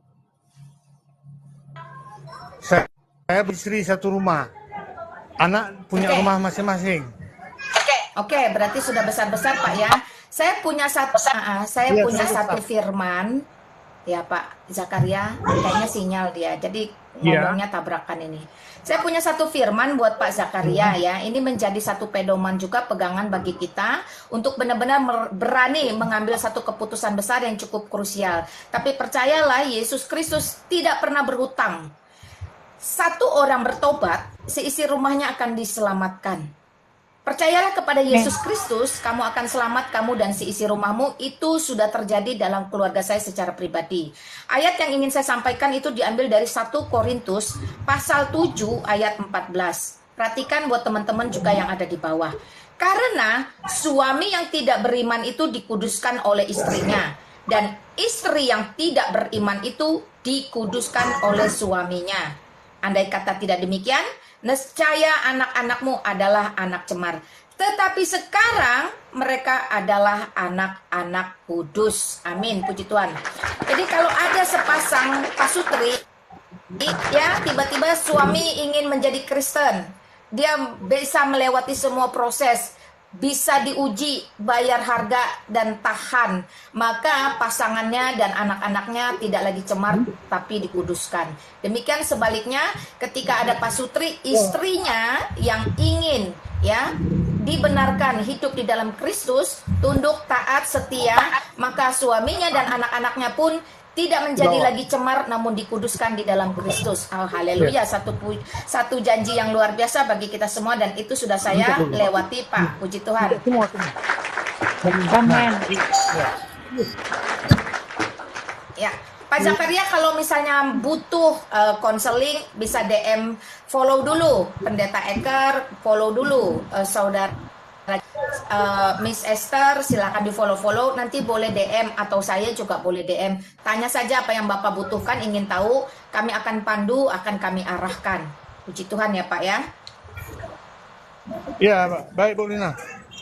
Ada lagi Pak? Sementara itu aja. Mohon Ya, puji didoakan. Tuhan. Selamat datang dalam kerajaan Allah. Iya. Amin. Ya. Terima kasih Pak Zakaria, Tuhan berkati. Silakan Bapak mau standby, silakan. Bapak mau turun, silakan. Saya tidak usir ya. Mungkin Bapak mau belajar untuk mendengar, monggo. Ya, saya ikut ya, saya mendengar aja Bu. Oke, silakan. Selamat sore Betawi.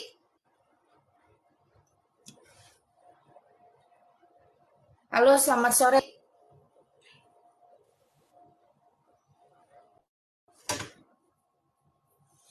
Halo, selamat sore Betawi, Sumatera. Halo, ada saya? Ya silakan Ada Bro. suara Selamat saya? sore, silakan. Apa yang mau disampaikan Bro? Halo, sore ya. Oh, ini aja sih. Pertanyaan boleh ya? Pertanyaan. Silakan. Tapi Ya, pertanyaan silakan, ini silakan. jangan di Ya, tapi pertanyaan saya, jangan balik menanyakan ke saya lagi, bisa ya? Bapak Begini, bilang aja saya nggak mau ditanya, kalau saya cuma seandainya, mau bertanya, udah gitu. Halo, iya, kalau seandainya silahkan. Yesus itu adalah penebus dosa, tentunya dosa manusia sebelum kita dong. Sebelum firman Yesus dijalanin oleh umat Kristiani pada saat ini. Nah, kemudian pada siapakah Yesus menebus dosa, apa pada kaumnya atau umat seluruh dunia? Kalau seandainya umat seluruh dunia, dia rasis dong. Kenapa dia hadir pada saat itu? Saat ini dia tidak hadir. Bapak Nah, itu bertanya pertanyaannya. saja. Dia tidak usah menyimpulkan dia Itu rasis, dia pertanyaan. ini. Yang cerdas bertanya saja. Ya, dia yang menghadirkan dirinya pada umat sebelum kalian gitu. Bapak bertanya saja. Saya sudah bantu Bapak untuk menjadi Islam yang beradab dan santun. Bertanya saja, jangan bernarasi, maksudnya jangan jawab. menyimpulkan. Jawab. Karena saya kepada Jawab. Kristus, jikalau bernarasi pasti sesat. Kalau Bapak tidak tertib, saya turunkan. Hilang kesempatan Bapak untuk bertanya di ruangan saya yang sangat bermartabat dan terhormat ini. Silakan Bapak bertanya. Saya beri Jawab kesempatan. dulu. Itu pertanyaannya. Silakan Berarti Bapak dia bertanya hanya presisi tajam apa yang mau Bapak tanyakan. Pertanyaannya gini, kenapa dia hanya menebus dosa pada kaum sebelum kalian itu udah? Ya, Yesus Kristus itu Allah bagi dunia, Tuhan bagi seluruh umat manusia. Penebusannya itu rata bagi seluruh umat manusia dulu, sekarang, sampai selama-lamanya. Yohanes 3 ayat 16 jelas berkata, karena begitu besar kasih Allah akan dunia, jikalau Bapa bagian dari dunia ini, maka kasih Allah itu pun turun. Tidak penting, tidak peduli masa lalu Bapak seperti apa, keadaan Bapak bagaimana, pendidikan Bapak sampai mana, warna kulit Bapak seperti apa, itu tidak penting. Selama Anda bagian dari dunia ini, maka kasih Allah itu pun turun atas diri Anda dan keluarga Anda. Perhatikan baik-baik. Yohanes pasal 3 ayat 16 jelas berkata, karena begitu besar kasih Allah akan dunia ini, sehingga ia mengaruniakan putranya yang the one and only satu-satunya, yaitu Yesus. Ada Yesus lain. Tidak ada Yesus di abad 1, kemudian muncul lagi Yesus tiruan atau Yesus palsu, 6, abad 7, dan seterusnya. Perhatikan firman Tuhan yang maha kudus, maha mulia. Karena begitu besar akan dunia ini, sehingga ia mengaruniakan putranya yang tunggal. Tiap orang yang percaya kepadanya tidak akan binasa, melainkan beroleh hidup yang kekal. Jadi jelas Pak, Yesus Kristus itu adalah Allah bagi dunia, bukan bagi kaum, bukan bagi golongan, bukan bagi masa. Oke, silakan Bapak kalau tidak punya adab tunggu di bawah saja Pak. Daripada di ruangan saya, mohon maaf ya. Anda menunjukkan Islam yang tidak cerdas, adab. Ribut-ribut di ruangan saya tidak butuh orang ribut Pak. Saya butuh orang cerdas di sini.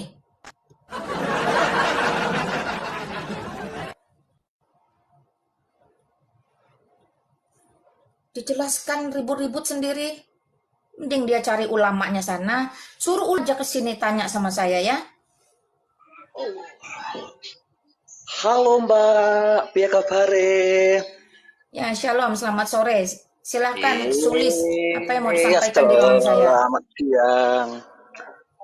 Sore udah Mas, sore. Oh, sini mau malam sini. Ya, apalagi malam, di sini sore. Oh, silakan. Oh, semalam. Oh ya, oke. Gini ya. Tentunya gini Mbak, Tuhan yang Mbak sama saya kan beda kan? Yang jelas. Bertanya saja. Iyalah, yang jelas Tuhan Mbak sama saya kan beda kan? Ya Gini, iya, Mbak. berbeda bro. Iya, Karena gini. berbeda, bertanya saja. Sabar, cantik, sabar. Begini. Saya sudah memberi peringatan ya, karena contohnya yang sebelum-sebelumnya Islam itu tetap tidak cerdas dan tidak sanggup bertanya dengan santun. Makanya saya selalu mengingat saja. Iyalah. Kata orang tua dulu kan di atas langit kan ada langit kan. Tentunya begitu. Bertanya saja. Kasih. Selalu sayang. Ini ya. Siapa yang menciptakan dunia? Nanti saya lanjutkan ya. Sudah dijawab dari tadi, tanya lagi. Silakan teman-teman. Ya tuh, ayo Kalau jawab, Bang. dijawab dia mulutnya ya, orang Islam itu harus santun beradab, Enggak, tanya saya diem. ini Jangan saya tanya jawab orang sendiri. Kalau kamu tanya jawab saya sendiri saya turunkan. Saya nggak butuh orang-orang saya Islam yang bodoh di orangnya ruangan saya. ini gemah. Saya sudah kasih peringatan. Kalau tanya dijawab ngoceh sendiri. Silakan teman-teman masih mau menjawab nggak? Apa yang menciptakan dunia? Ya, jadi yang Pertanyaan basi sih. menciptakan dunia adalah Allah kami Yod-Heh-Vav-He yang benar-benar nyata, memang ada. Bukan sekedar kata-kata doang, klaim, tapi Allahnya nggak pernah nyata. Allah kami Yod-Heh-Vav-He melalui firman-Nya. Di dalam Yohanes 1 ayat 3 itu jelas. Oleh Dia segala sesuatu dijadikan. Dia itu siapa? Yesus. Ya, sudah jelas ya. Dan buktinya jelas. Yesus itu ketika dia dunia, dia bisa memerintah alam raya ini. Dia bosnya, terbukti. Allah yang lain kan cuman klaim, tapi tidak ada bukti. Tetapi kalau Yesus ada, ketika dia memerintah badai untuk berhenti, badainya berhenti. Itu alam tunduk kepada Yesus. Itulah bukti bahwa dia bosnya alam raya ini. Dia yang buat, ya dia bosnya. Itu jelas ya. Allah lain nggak punya bukti sama sekali, cuman klaim. Ya, cuman klaim. Itu aja, Mak. Thank you. Ya, thank you. Puji Tuhan ya teman-teman. Jadi Allah Abraham, Ishak dan Yakub, Allah Israel itu Allah yang bisa membuktikan. Bukan Allah yang cuman diem-diem di arsi, nggak bisa ngapa-ngapain, nggak bisa pindah ke kanan kalau nggak didorong dari kiri. Walaupun dia mau nuzulnya jadi benda mati, batu dan kitab. Itu Allah Gedabrus teman-teman. Ya, Allah kami tidak seperti itu. Kan? Selamat sore, Tameo. Halo, sore host. Ya, silakan bro, apa yang mau Mau disampaikan? tanya ini host. Monggo, silakan. Yesus itu dilahirkan Maria. Pertanyaannya iya, jawabannya. Apakah Yesus itu Tuhan? Ya jelas. Dalam keilahiannya dia adalah Allah. Dalam kemanusiaannya dia adalah manusia, Yesus yang dilahirkan oleh Maria. Tuhan itu siapa host? Yesus Kristus. Oh, Maria pakai hijab kayak host gitu ya? Saya tidak tahu, tapi yang jelas dia menggunakan telekung. Kok host pakai hijab sih? Menyerupai Karena memang agama ada Islam dicatat dong. dalam kitab kami. Host nggak merasa menyerupai gitu host? Ya, yang menyerupai itu Islam. Islam itu munculnya belakangan, Kristus munculnya duluan.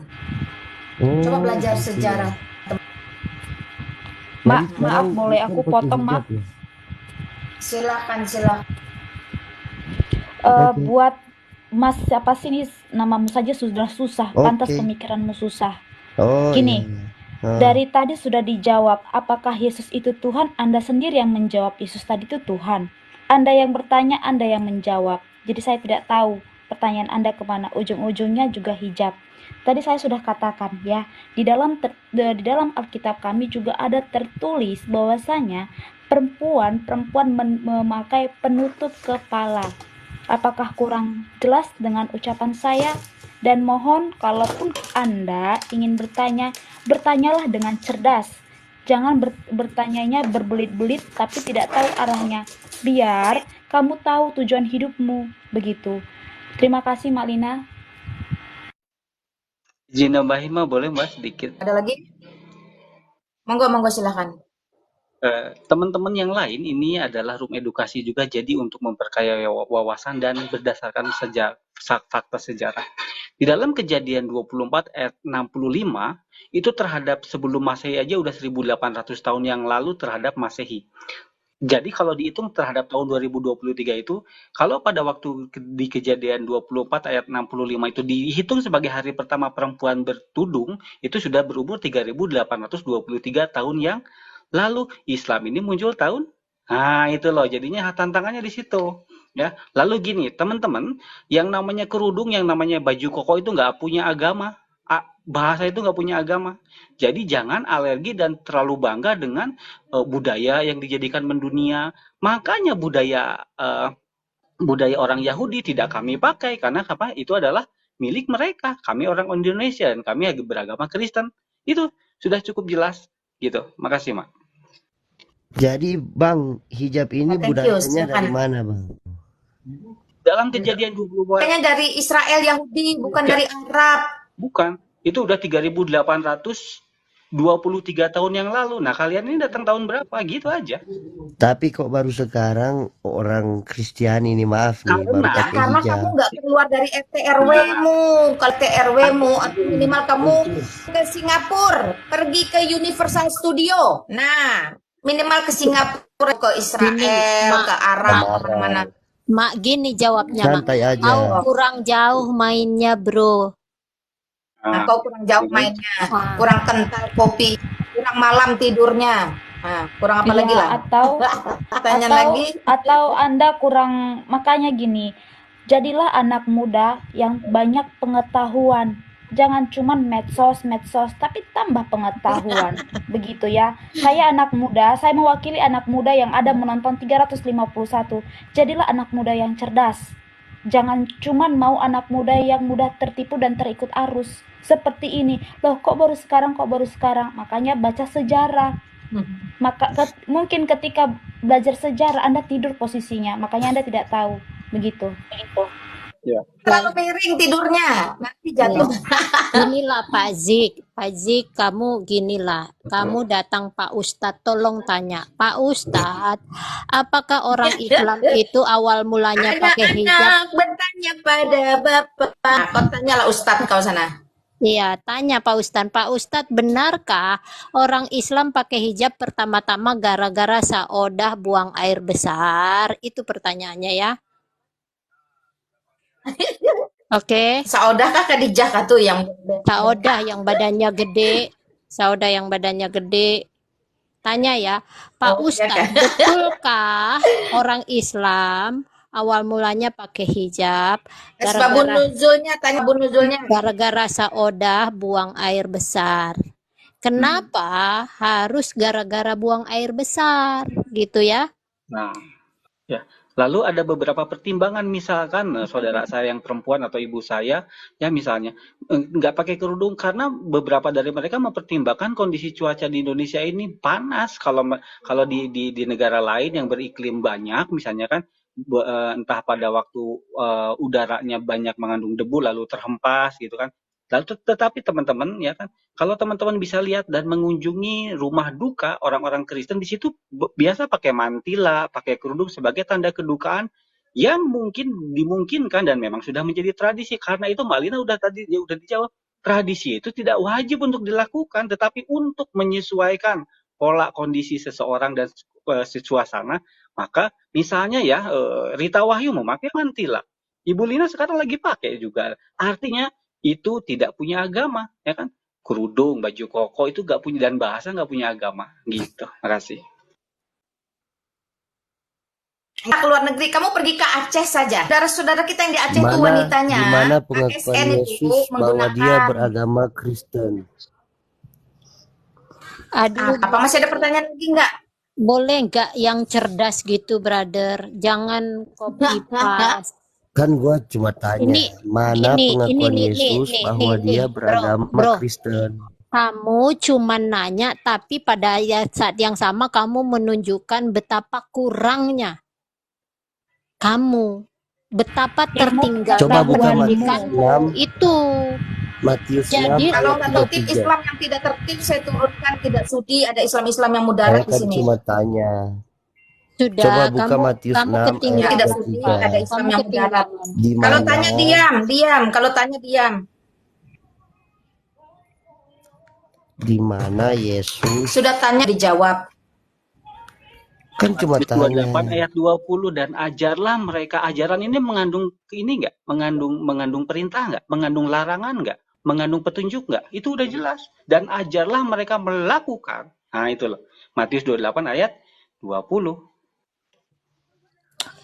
Aduh, saya sedih Udah lah. kabur dia. Saya sedih lah. Indonesia ini pendidikannya itu harus meningkat. Negara kita mewajibkan sekolah 9 tahun.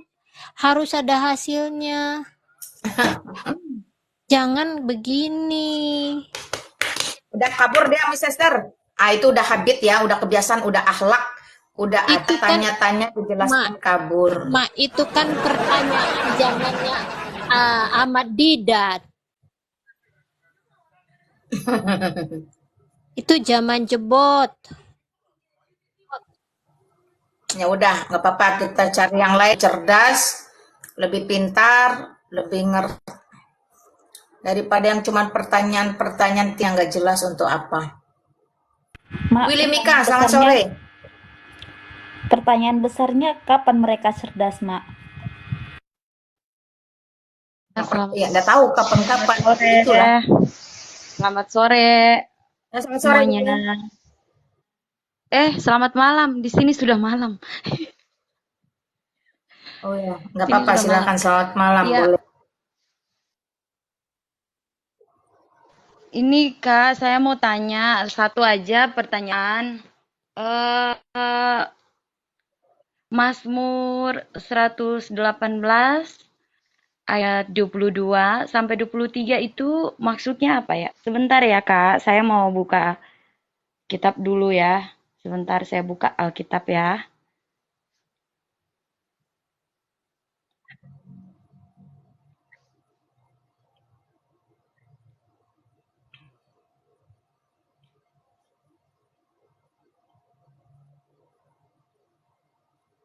Mazmur 118 ayat 22 sampai 23.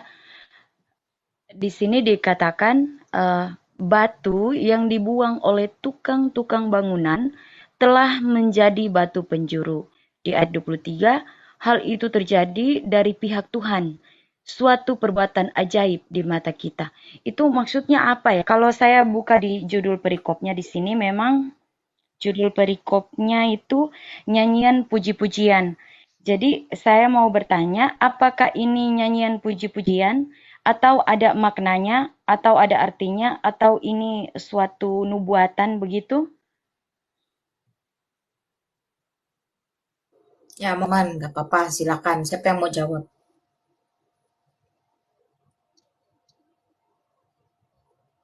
Yang mau bantu dia jawab. Apakah Mazmur 118 itu puji-pujian semata, ataukah ada nubuatan di dalamnya, lalu mengarah kepada siapa? Jikalau itu, monggo silakan. Ya, makasih, Mak. Monggo Charlie. Ya, itu jelas Mazmur yang nantinya akan menjadi nubuatan yang digenapi di dalam Yesus Kristus. Dia itu batu yang dibuang itu, tetapi menjadi menjadi batu penjuru atau batu penentu. Makanya di dalam banyak lagu-lagu zaman dulu, Yesus itu sering kali dikatakan sebagai batu zaman, batu penjuru, itu kotak benteng gitu loh. Gitu.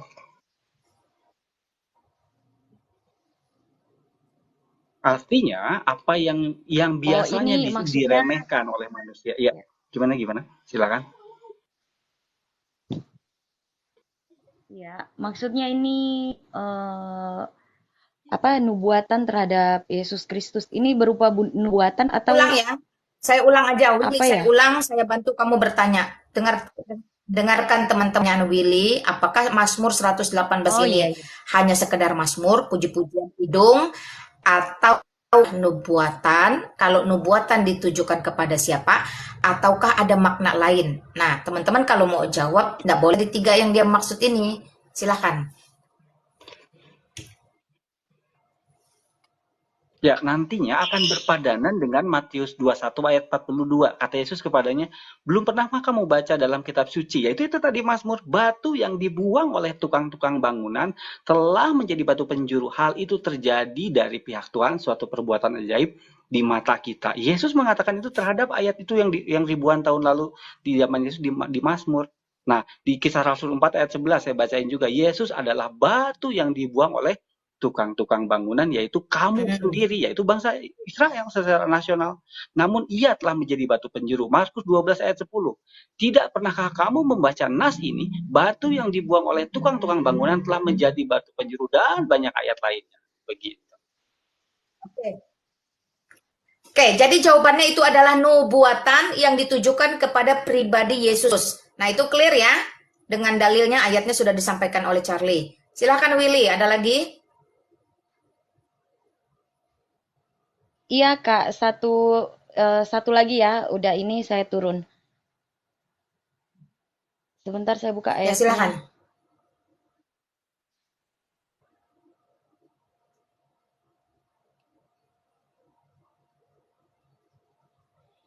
Iya, di 1 Korintus 4 ayat 15, di sini kata firman Tuhan, sebab sekalipun kamu mempunyai beribu-ribu pendidik dalam Kristus, kamu tidak mempunyai banyak bapa, karena akulah yang dalam Kristus Yesus telah menjadi bapamu oleh Injil yang kuberitakan kepadamu. Ini perkataan Rasul Paulus. Maksud dari ayat ini apa ya, Kak? Oke, silakan teman-teman. Rasul berapa tadi? Itu penggembalaan kakakku. Itu maksudnya penggembalaan. Jadi Paulus mengirim ke anak-anak rohaninya dia surat. Ya. Surat bahwa dia adalah bapak rohani mereka dan dia bertanggung jawab, makanya dia terus kirim surat untuk membimbing mereka. Gitu.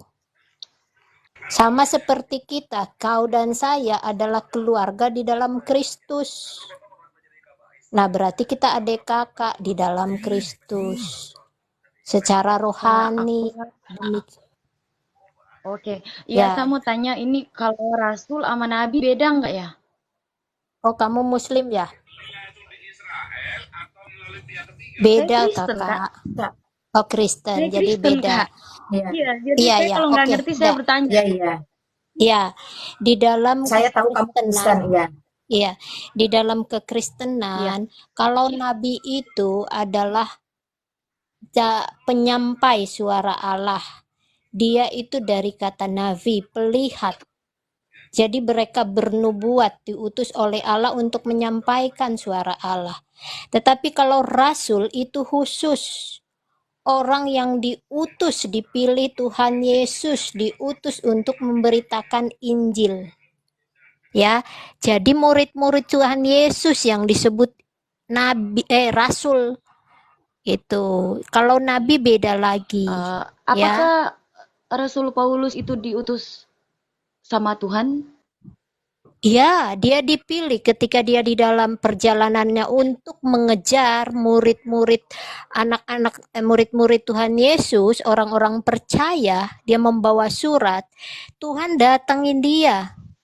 Ya, di dalam perjalanan ke Damaskus, dia ditahan dia dengan penglihatan dan suara, lalu dia dibuat buta.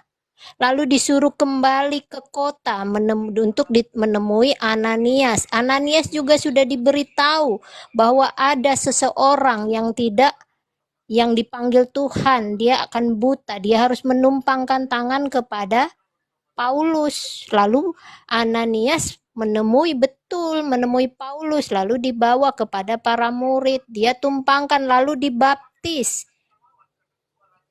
Ya. Jadi Tuhan yang memilih. Jadi sekalipun jadi Rasul gini Paulus Kak. adalah utusan Tuhan atau? Yes, utusan Tuhan Yesus. Ya.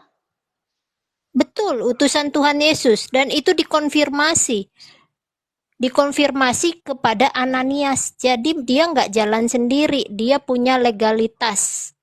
Ananias itu siapa? Dia juga salah satu dari murid-murid Tuhan Yesus, orang percaya. Tapi tidak termasuk 12 murid ya. Gitu.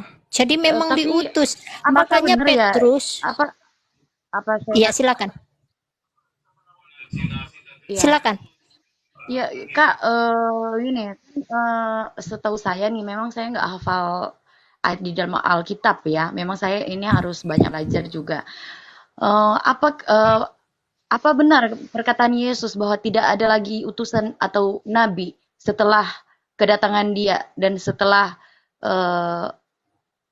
kenaikan Dia di surga? Ya udah nggak ada lagi nabi-nabi. Siapa lagi nabi? Yang ada rasul. Kalau kamu mau kisah pemilihannya Paulus, kamu baca di Kisah Rasul 2 kalau nggak salah, 2 apa 3 tuh. Kamu baca di situ. Di situ lengkap. Kisah Rasul 2 Mulai ya, Kak? dari dia, ya, mulai dari dia diberi penglihatan, ditemui, melihat suara dan cahaya, lalu dia buta, terus ditemui oleh Ananias. Di situ lengkap, rinci. Ya, Jadi jadi Oke, Nabi Willy, ada sama lagi? Rasul ya. Ya, Kak. Nabi Ya sama beda rasul dong, beda. tadi udah jelaskan beda. Kamu nggak dengerin berarti. Iya, iya. Iya, tadi soalnya agak putus-putus. Oke, berarti Sinyalmu itu loh yang merah, guru bukan. Iya, iya karena sinyal saya yang merah. Oh ya udah ya, makasih ya Kak ya untuk penjelasannya. Saya turun dulu. Terima Ya, kasih. Tuhan Selamat Yesus sore. memberkati, sister. Ya, Kak Pilih udah bertanya. God bless you. Semangat belajar ya. Teruslah belajar. Batasan usia, zaman, waktu. Bahkan dituntutlah ilmu sampai ke apa harus Cina. Itu sumber budaya, sumber ilmu teman-teman. Ya. Ya kita coba terima ya. Kamu santun, sopan, kita itu segan. Tapi kalau setan saya usir. Mau gaduh-gaduh di ruangan saya. Tung. Ya silahkan, ada yang masih mau kamu tanyakan? Si Betawi.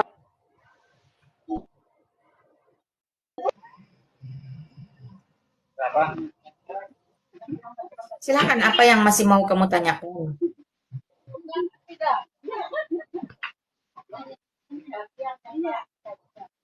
Halo.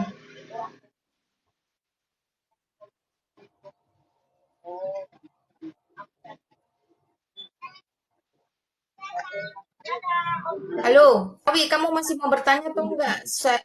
Halo. Masuk lagi nih. Mau masuk Pak? Ini Pak. Yes. Mau berburu nggak Pak? Kalau main. Bro, masih ada lagi yang mau kamu tanya?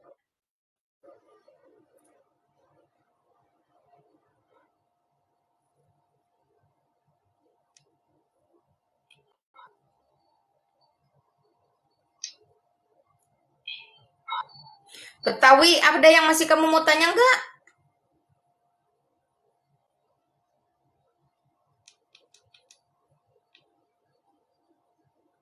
Oke ya, saya tuh kalau nggak ada yang ditanya lagi. Sorry teman-teman. Saya pikir saya enggak ada, dia memang nggak ngomong. Nah, nah demikian teman-teman bincang walaupun sebentar, tapi kan ada isi, ada bobot, ada kualitas. Buat teman-teman yang memang ingin belajar, seperti inilah saya akan melakukan ruangan itu untuk tanya saja teman-teman. Jadi tidak perlu gaduh-gaduh. Karena keimanan atau keselamatan di dalam Yesus Kristus itu seperti lagi. Itu udah beres, udah final, udah tuntas. Ya. Kamu percaya atau kamu suka atau tidak suka, kamu terima atau tidak terima, Yesus Kristus tetaplah Allah, tetaplah Tuhan. Pernah ada 2000 tahun yang lalu, pernah mati di atas kayu salib dicatat oleh sejarah, pernah bangkit orang mati disaksikan, dan naik ke atas ke surga, ke langit sana, ya nggak tahu saya tingkat berapa itu, disaksikan oleh dunia.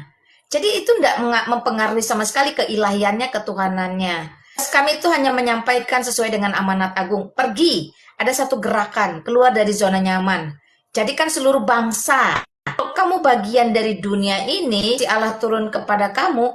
Jikalau kamu bagian dari bangsa ini, maka kamu perlu mengetahui bahwa yang kami sampaikan bukan tentang agama, Agama itu hanya buatan manusia. Standar atau sistem moral etika yang mengatur bagaimana sosial itu tidak liar, tidak brutal, tidak kacau. Karena agama artinya tidak agama kacau dari bahasa Sanskerta. Jadi orang yang beragama adalah orang yang tahu. Tetapi keselamatan itu melambat, teman-teman. Karena keselamatan datang dari surga. Sedangkan agama itu hanya dari dunia dosa ini. Ya, agama mana Kristus sang pemilik surga sanggup yang kekal. Amin. Selamat sore, Gary.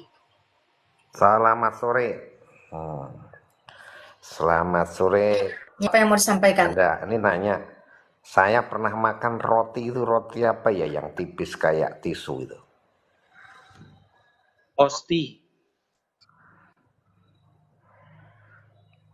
Roti apa itu ya? Osti. Yang tipis. Sudah dijawab. Osti, kenapa, Bro? Oh, hosti itu ya. Oh ya. Itu apa ya gunanya itu ya?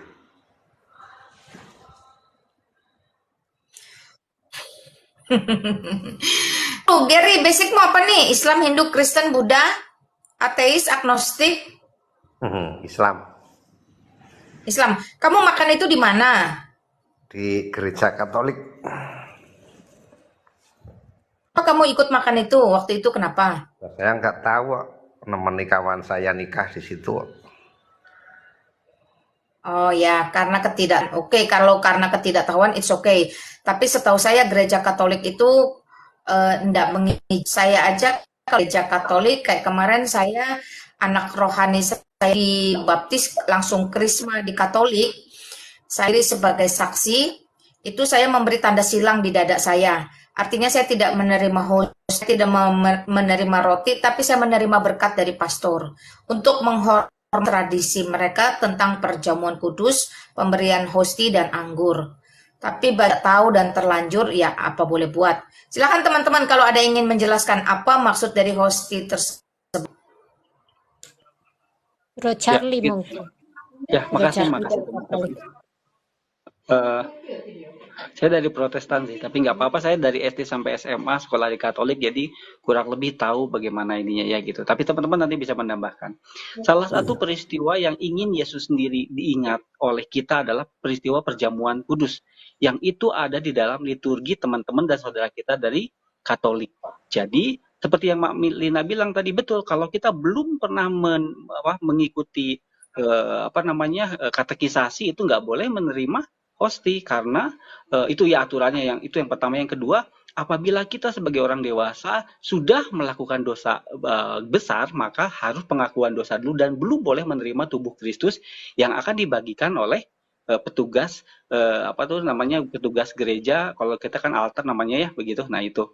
Nah, artinya kalau Bapak tidak sengaja atau didasari ketidaktahuan, lain kali harap lebih berhati-hati, karena itu memang melambangkan dan perlambang dari tubuh Kristus itu sendiri, ya kan? Artinya memang itu hanya potongan roti tipis. Memang itu hanya, kalau di Protestan di gereja saya memang ada air anggurnya, tetapi itu adalah tanda perlambang peringatan bagaimana kami akan mengingat juru selamat kami yang ingin diingat oleh peristiwa itu, begitu ya. Jadi memang meskipun itu perlambang, meskipun itu tanda, meskipun itu benda-benda, tetapi kami menghormati bahwa di dalam penebusannya Yesus ingin diingat oleh kita pengikutnya di dalam Ekaristi namanya ya, begitu. Jadi gini Pak, saya tambahin ya Pak.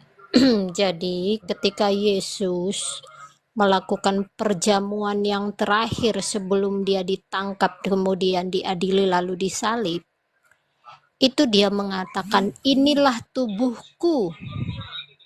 Jadi itu sungguh-sungguh tubuhnya Kristus. Kami menerima itu seperti itu. Jadi kami tidak pernah bermain-main dalam hal menerima tubuh Kristus. Karena disitulah kami beroleh keselamatan. inilah tubuhku. Yesus bilangnya begitu ketika dia Roti itu memecah-pecah roti itu. tubuh Kristus ya. Iya. Jadi itu bukan sekedar main-main, Pak. Kalau saya di gereja saya dulu memang Katolik, Pak. Tapi sekarang saya gerejanya di Protestan. Di gereja saya sekarang, kalau kami mau melakukan perjamuan kudus, kami sudah menyiapkan diri sebulan sebelumnya. Kalau kami ada dosa, itu kami meminta ampun. Kami benar-benar harus sadar, itu yang kami terima apa. Itu diberkati, Pak. Ya, itu diberkati. Kalau di Jadi tempat yang saya, pertama ini cerita rotinya aja ya. sama dengan yang itu. Sama persis. Ya. Jadi itu bukan bukan sesuatu yang bisa dianggap main-main.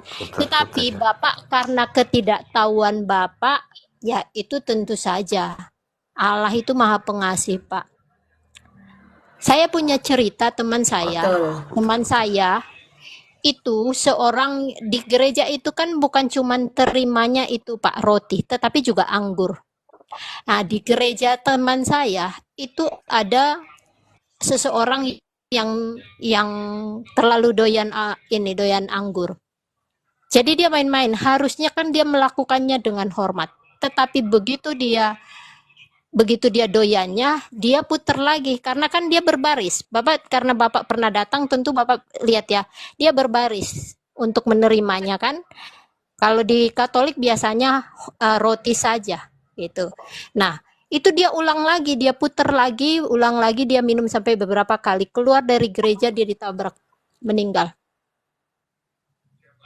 Itu sebuah pelajaran. Bisa saja kalau kami percaya sih tidak ada yang kebetulan, Pak. Tetapi kalau kami percaya itu ada sesuatu di situ, teguran dari Tuhan. Kita nggak boleh main-main dengan itu. Karena di situ Tuhan sudah berkorban. Itulah harta terbesar dari orang Kristen, pengorbanan Tuhan Yesus. Begitu ya, Pak? Ya, Iya ya. itu ya gereja jamuan Allah itu Jadi maha sebelum kudus, itu maha kudus. Jadi nanti bisa tidak dipahami nggak boleh bahasa saya? kita Saya itu kan sembarangan untuk menghampirinya. Justru hati yang gentar, penuh hormat, tunduk dan taat. Oke, ada lagi Gary. Bu, saya bisa tambahkan sedikit ya. Silakan, Bang. Ya, jadi cara soal perjamuan kudus ya. Jadi itu adalah peringatan ya. Yesus juga mengingatkan supaya para murid dan bahkan pengikut Kristus itu melakukan itu. Jadi Yesus pada waktu malam itu ya memecahkan roti dan dia katakan, perbuatlah ini menjadi peringatan akan aku. Jadi itu adalah perintah dari Yesus Kristus sendiri. Nah, persoalannya sekarang kan dari cerita yang disampaikan oleh Bang Gary tadi. Ya, sorry siapa? Bang Gary ya. Ini sudah makan roti ya.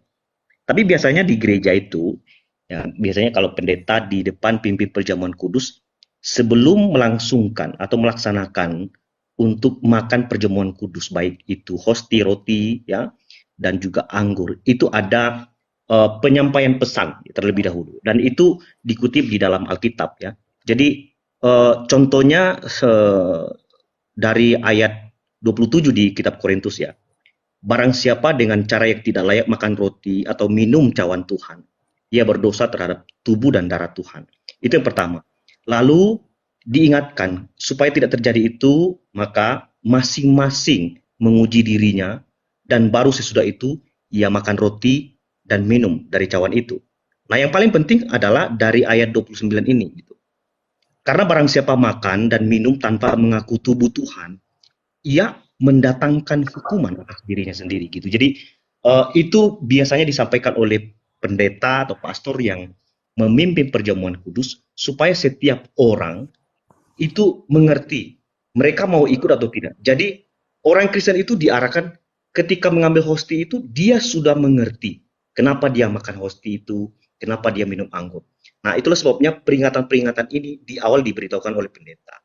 Jadi seharusnya ketika Bang Gary di sana, ya tidak melakukan itu, karena memang tidak mengaku tubuh Tuhan misalnya. Tapi kalau percaya kepada Kristus, ya memang memang harus mengikuti itu, dan itu terjadi. Nah, takutnya nanti mungkin kita tidak tahu kapan akan terjadi seperti yang dikisahkan oleh kamu ketahuan begitu ya. Takutnya ada masalah gitu. Jadi ada hukuman sendiri kita sendiri. Gitu Bang. Jadi ceritanya nih, boleh saya cerita dari awal? Ada lagi? Oke, silakan. Ada, boleh cerita? Oke. Jadi kawan itu kan nikah habis itu kan dibawa ke gereja. Kita ngikuti lah ke sana kan. Habis itu kan ada kursi yang kita ikut duduk di situ. Nah, awalnya itu entah pastor apa pendeta ya yang terus ada di kawal anak-anak itu, terus ada yang bahasa mengepiur air itu itu. Cuman aku tanya minuman apa tuh? Ngepiur air itu apa ya? Ya, nanti jelaskan semuanya ya itu ya. Ini biar komplit kan. Habis itu kan ada minuman, aku dikasih. Aku tanya itu apa? Saya bilang gitu kan. Oh ini anggur. Oh nggak mau aku kalau anggur kan gitu kan. Terus habis itu saya dikasih, habis anggur, terus dikasih roti itu. Roti aku coba, aku makan kan. Ya rasanya gimana? Nggak ada rasanya kayak tisu tuh. Cuman itu. Nah, itu ceritakan itu semuanya apa maksudnya itu. Tawar, tidak beragi, tidak ada rasa. Oke, gini Bro Gary ini kayaknya sinyal deh, ngomong putus-putus. Jadi selalu delay dan tabrakan. Saya nggak tahu teman-teman yang lain ya. Ini teman-teman ya. Karena di sini tidak ada yang Katolik secara khusus. Mungkin Anda undang Suster Grace, atau Charlie, atau Pastor. Banyak ya teman-teman ya. Gak apa-apa. Boleh dipending dulu Gary ya. Nah, teman-teman tanpa mengurangi rasa hormat, waktu sudah menunjukkan 17:31 waktu Indonesia. Saya akan undur pamit dulu. Nanti di pukul 19.00 waktu Indonesia bagian Barat. Ya, terus menjemput putra-putri saya dari sekolah. Mohon maaf ya. Nanti kita pertanyaannya selesai dulu sampai di hosting. Sampai makna atau arti roti perjamuan kudus. Lalu bagaimana jikalau itu diterima oleh orang yang tidak paham, tidak mengerti, karena ketidaksengajaan. Ada karena ketidaksengajaan, juga ada yang karena kesengajaan. Nah itu tadi yang dimaksud dengan Miss Esther, jangan bermain-main. Kalau karena kesengajaan itu bukan sesuatu yang untuk dicoba-coba. Itu adalah perjamuan mengenang, mengingat Kristus langsung. Jadi menghampiri meja perjamuan kudus harus dengan hati yang hati yang takut, hati yang penuh hormat, hati yang penuh rasa tunduk atau taat. Jadi kalau ada yang dengan memainkan, nah dia akan menerima sendiri karena dia sudah menghujat atau menghina Allah Maha Kudus. Sampai situ dulu, nanti terkait apa itu yang diciprat-ciprat airnya maksudnya dan seterusnya boleh naik lagi di ruangan saya. Thank you Pendeta Ekar, thank you Miss Esther, thank you Bro Cha, thank you Bro Diana. Thank you ya teman-teman ya, saya izin pamit karena saya sudah waktunya harus jemput. Makasih. Thank you teman-teman Hawa yang sudah bertanya, yang sudah setia. Kasih kita semuanya. Shalom. Ya, shalom, shalom. Tuhan berkati.